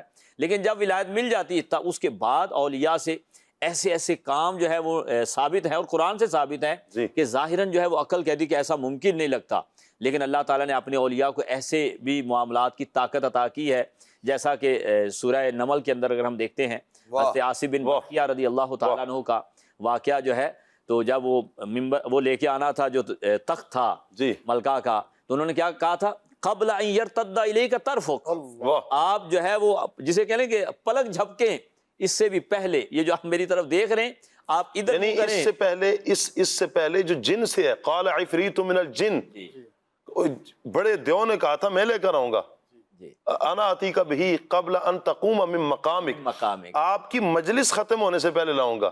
تقاضا یہ تھا کہ جلدی چاہیے۔ اس پر آصف بن برقیہ نے کہا قال الذی عندہ علم من الکتاب انا آتیک بہ قبل ان یرتد الیک طرفک، آپ کی پلک جھپکنے سے پہلے، یعنی کئی سینکڑوں میل دور سے اور کئی من وزنی جو ہے وہ ایک تخت جو تھا اور کئی فٹ چوڑا اور لمبا تخت جو تھا، اس کو جو ہے حضرت عاصم بن برقیہ رضی اللہ تعالیٰ عنہ جو ایک اس امت کے ولی ہیں اور حضرت سلیمان علیہ السلام کے ایک صحابی ہیں، وہ جو ہے وہ اتنی ایک پلک جھپکنے سے پہلے، اب وہ کتنا پہلے یہ اللہ بہتر جانتا ہے، پلک جھپکنے سے پہلے جو ہے وہ لے کے آ گئے، اتنی ان کو طاقت دی ہے۔ تو اللہ تعالیٰ کے اولیاء کے لیے کچھ بھی بعید نہیں ہے، جو اللہ تعالیٰ نے ان کو طاقت دی ہے اس سے وہ بڑے سے بڑا کام بھی کر سکتے ہیں، لیکن یہ ہے کہ اگر وہ کریں تو یہ اللہ تعالیٰ کی ایک اور کرم نوازی ہے، اور اگر وہ نہیں بھی کریں تو سب سے بڑی ولایت کی ان کی علامت یہی ہے کہ اللہ تعالیٰ کا ان پہ خاص فضل ہوا ہے اور وہ شریعت کے آئینہ دار ہیں۔ کیا بات ہے۔ ایک اگر عالم ہے، پیر یعنی پیر صاحب کے اعتبار سے وہ مشہور ہیں، اور ہم ان کو یہ دیکھتے ہیں مدنی چینل کے ناظرین کو شریعت کے پابند ہیں، سبحان اللہ، شریعت کے پابند ہیں۔ اب ہمارا حسن ظن ہونا چاہیے ان پر، ان کے عقائد درست ہیں، جیسے شروع میں گفتگو ہوئی، عقائد درست ہیں، ان کے اعمال درست ہیں، سنتوں کے عامل ہیں، فرائض کی پابندی کرتے ہیں، مستحبات پر عمل بھی کرتے ہیں، یعنی ان پر بھی سختی کے ساتھ عمل کرتے ہیں، تہجد گزاریاں ہیں ان کی دیگر نیکی کے کام ہیں۔ اب ہمارا حسن ظن ہونا چاہیے یہ اللہ کا نیک بندہ، یقیناً اللہ کا نیک بندہ یہ ہے۔ اللہ والا, اللہ نے اسے بہت سارے مقام اور مرتبے عطا فرمائے ہیں. یہاں ایک میں بات عرض کروں گا, بسا ہوگا جیسے آپ نے فرمایا کہ مستحبات پر بھی پابندی سے عمل ہونا چاہیے, یہ ایک تقوی کی اور ولایت کی ایک اعلیٰ علامت ہے. لیکن اگر کبھی ایسا ہو جی کہ ہم ان کے اندر کوئی ایسی چیز دیکھیں جو بظاہر سنت کے خلاف ہے یا مستحب کے خلاف ہے, تو اس سے ان کی کوئی ولایت کے منافی نہیں کہا جائے گا کہ اب ان کی ولایت سلب ہو گئی ہے. مثال کوئی اللہ کے ولی ہیں, وہ کھڑے ہو کے مثال انہوں نے پانی پی لیا, حالانکہ بیٹھ کر پینا سنت ہے, بیٹھ کر ہی پیتے ہیں عموماً اولیاء نیک بندے. عام مسلمان بھی بیٹھ کے پیتا ہے, لیکن بعض اب کبھی کسی نے پی لیا, ہو سکتا ہے ان کی کوئی مجبوری ہو, 100 وجہ ہو سکتا ہے وہ زمزم ہو, وہ پی رہے ہیں, تو اب فوراً ہم نے بدگمانی نہیں کرنی کہ یہ کیسا اللہ کا ولی, یہ تو کھڑے ہو کے پانی پی رہا ہے. یا یہ جو ہے مستحبات, یہ درجات کی بلندی اور اللہ تعالیٰ کے مزید قرب خاص میں جانے کے لیے ہوتے ہیں. کیا بات. لیکن اگر وہ فرائض و واجبات اور جو ہے وہ نبی کریم علیہ السلام کی شریعت کی پاسداری کر رہے ہیں اور وہ ولی ہیں تو وہ ولی ہیں.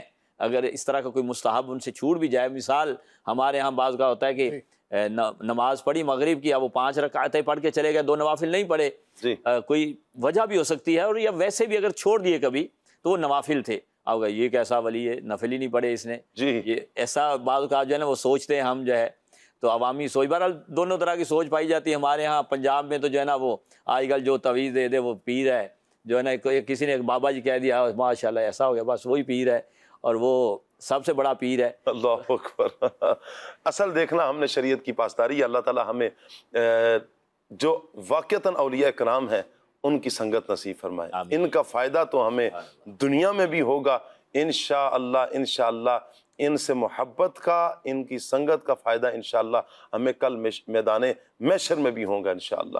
یہ بخشے ہوئے ہوں گے, اور انشاءاللہ ان کے ساتھ جڑنے والے اللہ نے چاہا اللہ انہیں بھی اپنی رحمت اور اپنے فضل سے انشاءاللہ بخشش کے پروانے عطا فرمائے گا. آپ کی کچھ کالز ہیں, کال لیتے ہیں.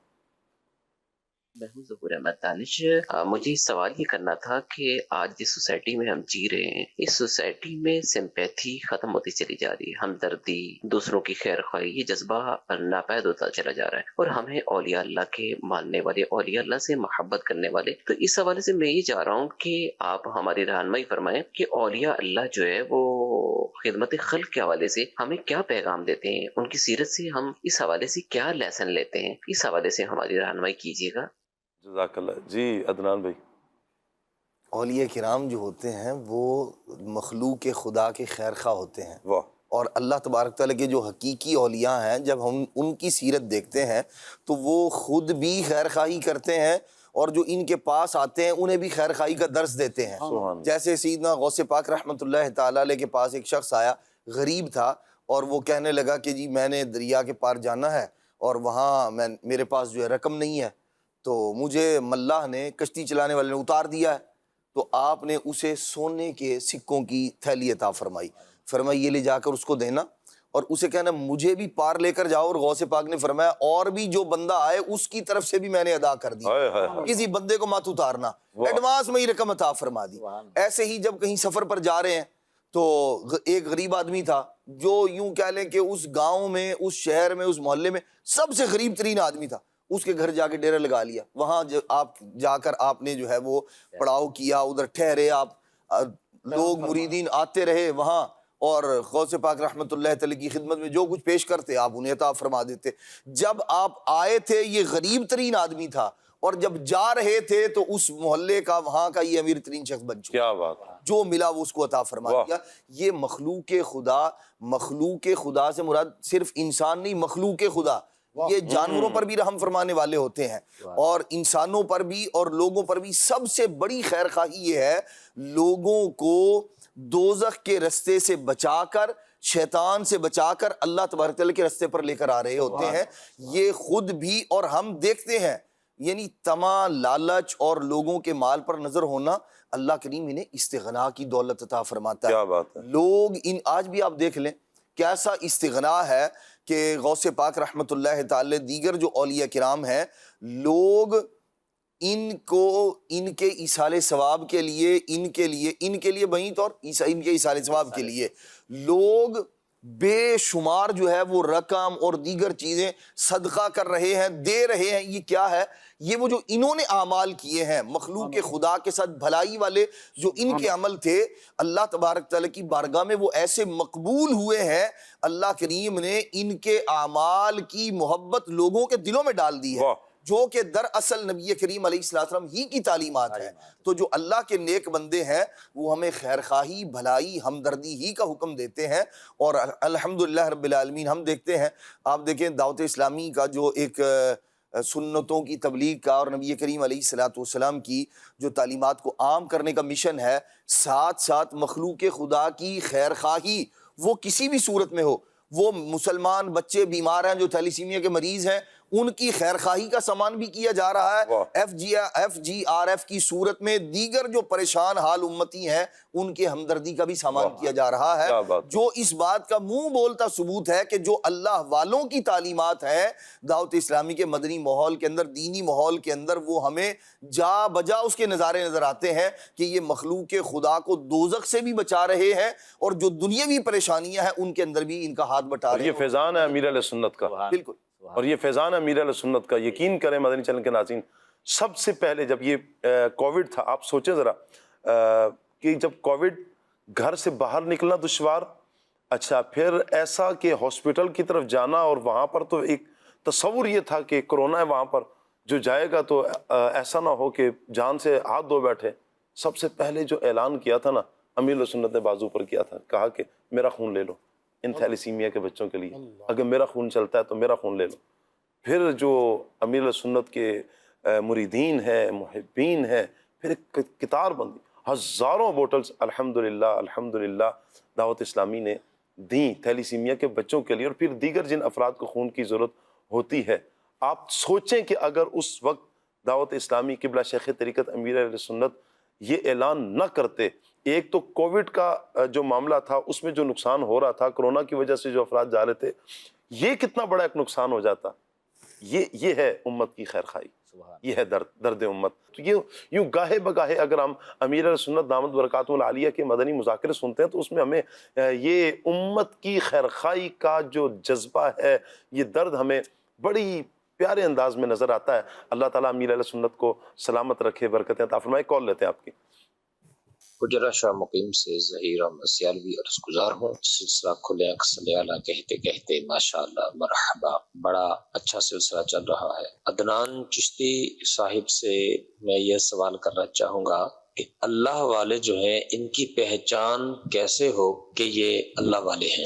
اور عبد الواجد بھائی سے یہ میں رہنمائی لینا چاہوں گا کہ اگر اللہ والے کا پتہ چل جائے کہ یہ اللہ والے ہیں تو ان کی کس قدر تعظیم و توقیر کی جائے اور ان کا ادب و احترام کس طرح کیا جائے، اس حوالے سے کچھ رہنمائی فرما دیں. ہماری پہلے تو گفتگو تقریباً آمین ہماری پہلے تو گفتگو ہو چکی. اللہ والے ماشاءاللہ بڑے اچھے انداز میں ذکر فرمایا ہے. اچھا ایک بات اور جو ہے وہ میں یوں کہہ لیں حاشیے کے طور پر عرض کر دیتا ہوں، جن کا اللہ والا ہونا، جن کا اللہ کا اولیاء ہونا زمانے پر آیا ہے، دنیا جنہیں اللہ والا کہتی ہے، وہ جسے اللہ والا کہتے ہیں نا ان کو مان لینا چاہیے. بھائی داتا صاحب فرما رہے ہیں یہ اللہ کا ولی ہے، غوث پاک فرما رہے ہیں یہ اللہ کا ولی ہے. اسی طرح اور جو بڑے بڑے اولیاء ہیں جن کے بارے میں بڑی بڑی کتابیں، بڑے بڑے تذکرے، اور اولیاء کرام کی بڑے بڑے محدثین اور بڑے بڑے جو ہے وہ مفسرین ان کی کتابیں ہیں، وہ کہہ رہے ہیں یہ اللہ کا ولی ہے، یہ اللہ کا ولی ہے، یہ اللہ کا ولی ہے. تو ہمیں چاہیے کہ ان کی سیرت، ان کا جو انداز ہے اس کو زیادہ اپنائیں. چشتیوں کے شہنشاہ خواجہ خواجگان خواجہ معین الدین چشتی اجمیری رحمۃ اللہ تعالیٰ علیہ سے یہی سوال ہوا بھی اللہ والا، اللہ کا ولی کون ہے، اللہ والا کون ہے؟ تو آپ نے 3 علامتیں بیان کی تھی. تب آپ نے فرمایا تھا کہ جس کے اندر یہ 3 علامتیں ہوں گی، ایک تو وہی جو پہلا سوال تھا خیر خواہی والا، وہ پہلے آپ کا یہی آپ نے جواب دیا. آپ نے فرمایا کہ جس کے دل میں سمندر جیسی سخاوت اور وسعت آ جائے وہ اللہ والا ہوگا. دوسری آپ نے فرمائی کہ جس کی شفقت آفتاب کی طرح ہو، یعنی امت مسلمہ پہ جو ہے ساری امت پہ اس کی جو ہے نا شفقتیں ہوں، یہ نہ ہو کہ مخصوص جو ہے اس کا ہو، افراد پہ ہو. اور تیسری آپ نے بات فرمائی کہ جس کی تواضع زمین کی طرح ہو، یعنی اس کے اندر عاجزی آ جائے، تکبر اور وہ رعونت چلی جائے اس کے اندر سے، وہ جو ہے وہ اللہ کا ولی ہوگا. تو اللہ کرے کہ ہمیں بھی یہ ساری ان اوصاف کا حامل جب نظر آ جائے تو تعظیم کیسی کریں؟ جی تعظیم تو ضروری ہے، جی خدمت کریں اور اس کے بعد ان سے 2 دعائیں لیں دو جو سیدی اعلیٰ حضرت کی تعلیمات ہیں۔ صحیح، واہ، ایک یہ ہے کہ خاتمہ ایمان پر ہو اور دوسرا گناہوں کی معافی ہو جائے، اللہ اکبر، تو ان کی دعا قبول ہے، اور اگر ہمیں توبہ کی توفیق ہو جائے، خاتمہ ایمان پر ہو جائے، تو یہ بہت بڑی کامیابی ہے۔ سبحان اللہ سبحان اللہ۔ اگلی کال لیتے ہیں جی۔ عاقب شاہ صاحب، میرے سوال ہے، اللہ والوں کے نزدیک خدمت خلق کی کتنی اہمیت ہے؟ اس کے حوالے سے کچھ ارشاد فرما دیجئے۔ نعت خواہ اسلامی بھائی سے میری یہ فرمائش ہے کہ ایک کلام سنا دیں، مجھے مدینے کی دو اجازت، جزاک اللہ خیرہ۔ آمین۔ خدمت خلق پر ہوئی ہے ہماری ابھی گفتگو ہوئی ہے، اگلی کال لیتے ہیں۔ کھلے آپ کے اندر میرا یہ سوال ہے کہ اللہ والوں کے نزدیک دنیاوی مال و دولت کی کیا حیثیت ہے؟ اور ہمارے نعت خوان ماشاءاللہ، ان سے بھی ایک ریکویسٹ ہے کہ اپنی ہی جانب سے کوئی اچھا سا غوث اعظم کے پہ کلام سن۔ کیا بات، اپنی ہی جانب سے، بھائی خود نہیں بنا لینا بھائی، مینز کہ آپ کو جو پسند ہے، ٹھیک ہے یہ نہ ہاتھوں ہاتھ پھر آپ کہیں کہ میں حاجی کالر نے ہمیں کہا تو میں ذرا شاعر بن کے دکھاؤں، شاعر کیسا ہوتا ہے۔ ویسے اشعار لکھتے ہوتے ہیں آپ؟ نہیں لکھتے، چلے جی، اللہ آپ کو برکتیں عطا فرمائے، اللہ سلامت رکھے۔ اولیاء کرام کے نزدیک مال کی وقت کیا، مجھے داتا صاحب رحمۃ اللہ تعالیٰ علیہ کی بات یاد آ رہی ہے، یہ دنیا کے مال کی طرف ان کی توجہ نہیں ہوتی، یوں کہیں کہ دل میں نہیں جگہ کرتے، ضرورت دیکھیں کس کو نہیں ہوتی ہے، دل میں بٹھا نہیں لیتے ہیں۔ فرمایا کہ جب مال کی محبت، مال جو سونا ہے، سونے کی وقت مٹی کے برابر ہو جائے، فرمایا کہ پھر اللہ پاک اسے یہ مقام عطا فرماتا ہے، اور یہ مقام یقیناً اللہ تعالیٰ کے نیک بندوں کا ہی خاصہ ہے۔ اگلی کال لیتے ہیں جی آپ کی۔ میرا سوال ہے کہ اللہ والے ہمیشہ ذکر الہی میں کیوں مشغول رہتے ہیں؟ اور میری ایک نعت کی فرمائش بھی ہے، اگر لمیاتی نتیجوں تو مجھے اگر نعت سنائیں تو بڑی مہربانی ہوگی۔ اس لیے کہ وہ اللہ والے ہیں، سبحان اسی لیے اللہ کے ذکر میں وہ مشغول رہتے ہیں۔ اگلی کال لیتے ہیں۔ محمد محسن قریشی ڈیرہ اسماعیل خان سے عرض گزار ہوں، نعت خوان اسلامی بھائی سے گزارش ہے کہ یہ کلام سنا دیں، سفر ہمارا بھی سرکار ہو مدینے کا، جزاک اللہ خیرہ۔ آمین آمین وعیہ کا۔ ایک اور کال لیتے ہیں۔ وقار بھائی، آپ سے عرض ہے کہ یہ والا کلام سنا دیں، کرے چارہ سازی زیارت کسی کی۔ بہت شکریہ آپ کا جی، اللہ آپ کو سلامت رکھے۔ کچھ میسیجز بھی ہیں ہمارے پاس، آپ کے کچھ میسیجز بھی لے لیتے ہیں۔ السلام علیکم ورحمۃ اللہ وبرکاتہ۔ ماشاءاللہ بہت پیارا موضوع رکھا ہے جی آپ نے، بہت شکریہ آپ کا جی۔ یہ ایک حقیقت ہے کہ اللہ والوں کی شان بھی نرالی ہے، جنہیں دیکھ کر اللہ پاک یاد آ جائے، سبحان اللہ۔ یہ اٹک سے میسیج آیا جی، بہت شکریہ۔ کھڑی شریف سے میسیج آیا ہے جی، وقار بھائی سے عرض ہے کہ مجھے یہ والی منقبت سنا دیں، فاصلوں کو خدا را مٹا دو، جالیوں پر نگاہیں جمی ہیں۔ بہت شکریہ وقار بھائی، مجھے یہ کلام سنا دیں، مفلس زندگی اب نہ سمجھے کوئی، اچھا مفلس زندگی اب نہ، اچھا جی آپ لکھا ہے، مجھے سمجھنے بھی تھوڑی سی مشکل ہو رہی ہے، ٹھیک ہے، اللہ سلامت رکھے جی آپ کو۔ جی السلام علیکم۔ وعلیکم السلام ورحمۃ اللہ وبرکاتہ۔ ماشاءاللہ بہت بہت اچھا پروگرام ہے، اور آپ کو مبارک جی، خیر مبارک، بہت شکریہ آپ کو، بہت شکریہ آپ کا، اللہ آپ کو سلامت رکھے۔ کلام لیتے ہیں انشاءاللہ کچھ۔ صلو علی الحبیب صلی اللہ تعالی علی محمد۔ مدینے سے بلاوا رہا ہے، میرا دل مجھ سے پہلے جا رہا ہے، وہاں مرضی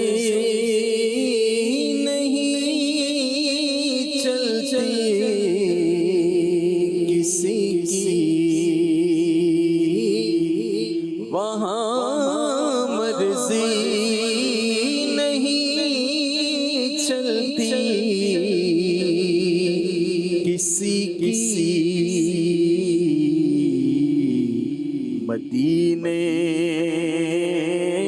والا ہی بلوا رہا ہے، مدینے سے بلاوا رہا ہے۔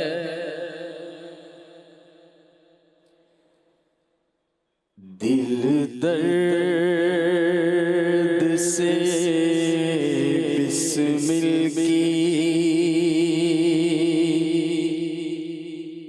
ترے لوٹ رہا ہو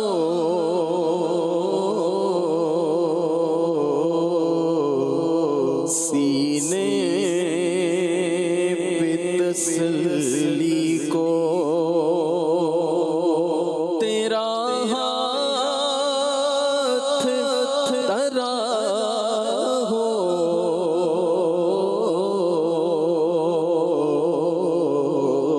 سینے پہ تسلی کو تیرا ہاتھ دھرا ہو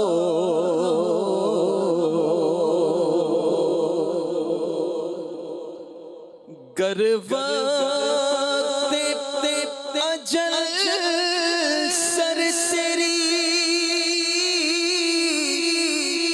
چوکھٹ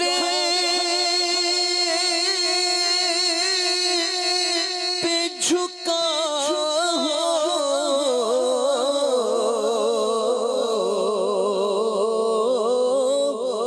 گر وقت اجل سر تیری چوکھٹ پہ جھکا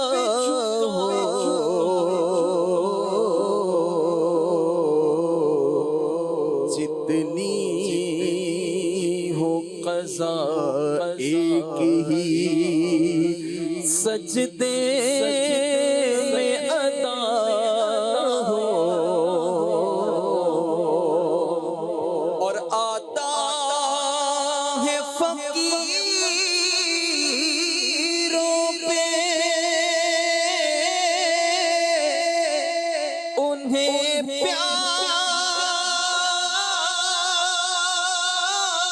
پیار کچھ ایسا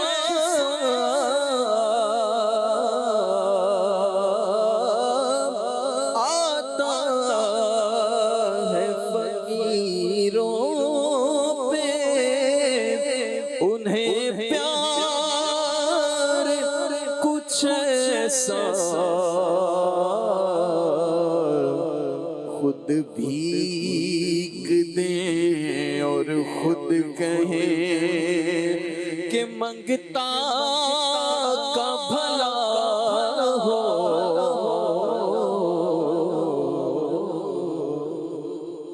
واہ سبحان اللہ.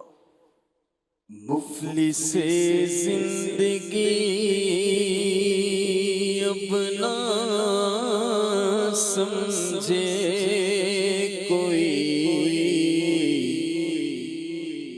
مجھ کو عشق نبی اس قدر مل گیا جگمگائے نہ کیوں میرا عکس دروں ایک پتھر کو آئینہ گر مل گیا اس کا دیوانہ ہوں اس کا مجذوب ہوں کیا یہ کم ہے کہ میں اس سے منسوب ہوں اس کا دیوانہ ہوں اس کا مجذوب ہوں کیا یہ کم ہے کہ میں اس سے منسوب ہوں سرحد حشر تک جاؤں گا بے دھڑک مجھ کو اتنا جو زیادہ سفر مل گیا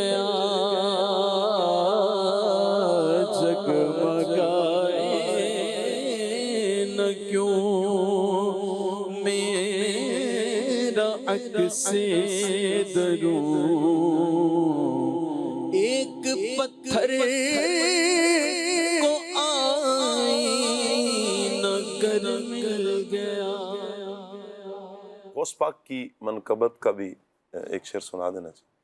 بغداد شہر دی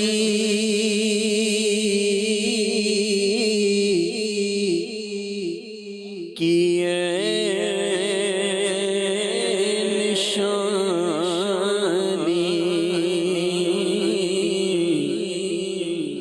اتھے اچھیاں لمیاں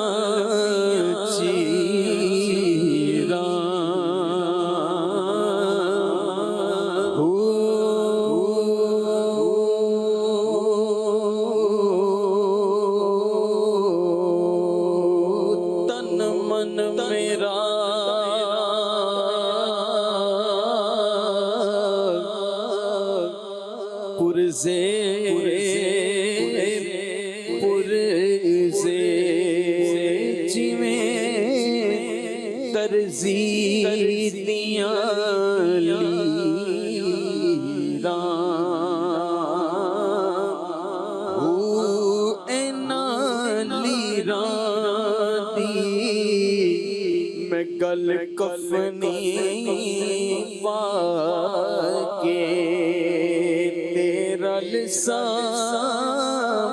سنگ فقیراں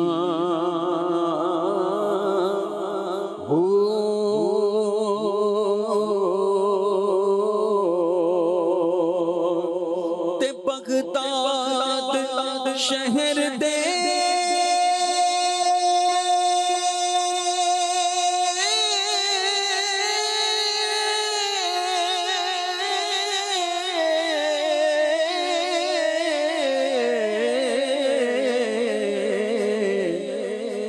ٹکڑے منگساں باہو کرساں میرا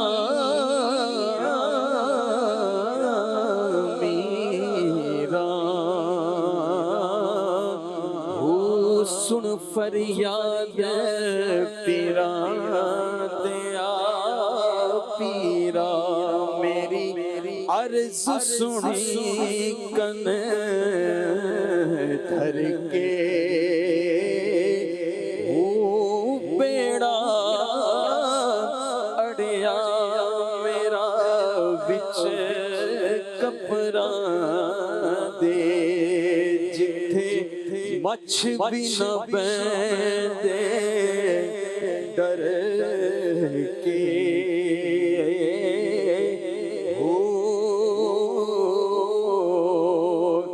شاہ جیلانی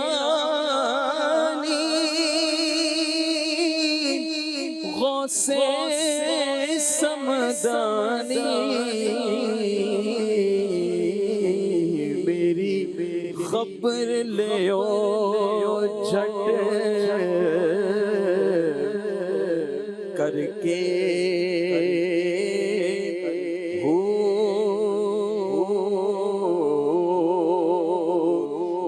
پیر جنا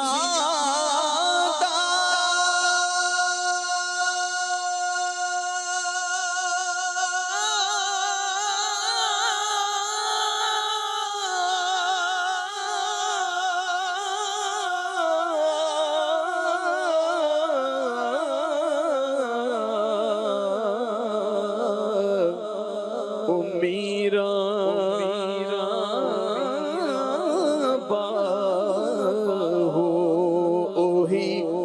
کنڈے لگتے تر کے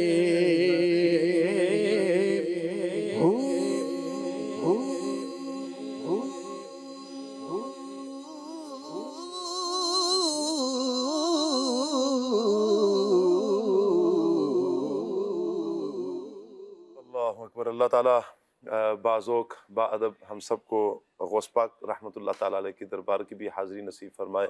سبحانک اللہم و بحمدک اشہد ان لا الہ الا انت استغفرک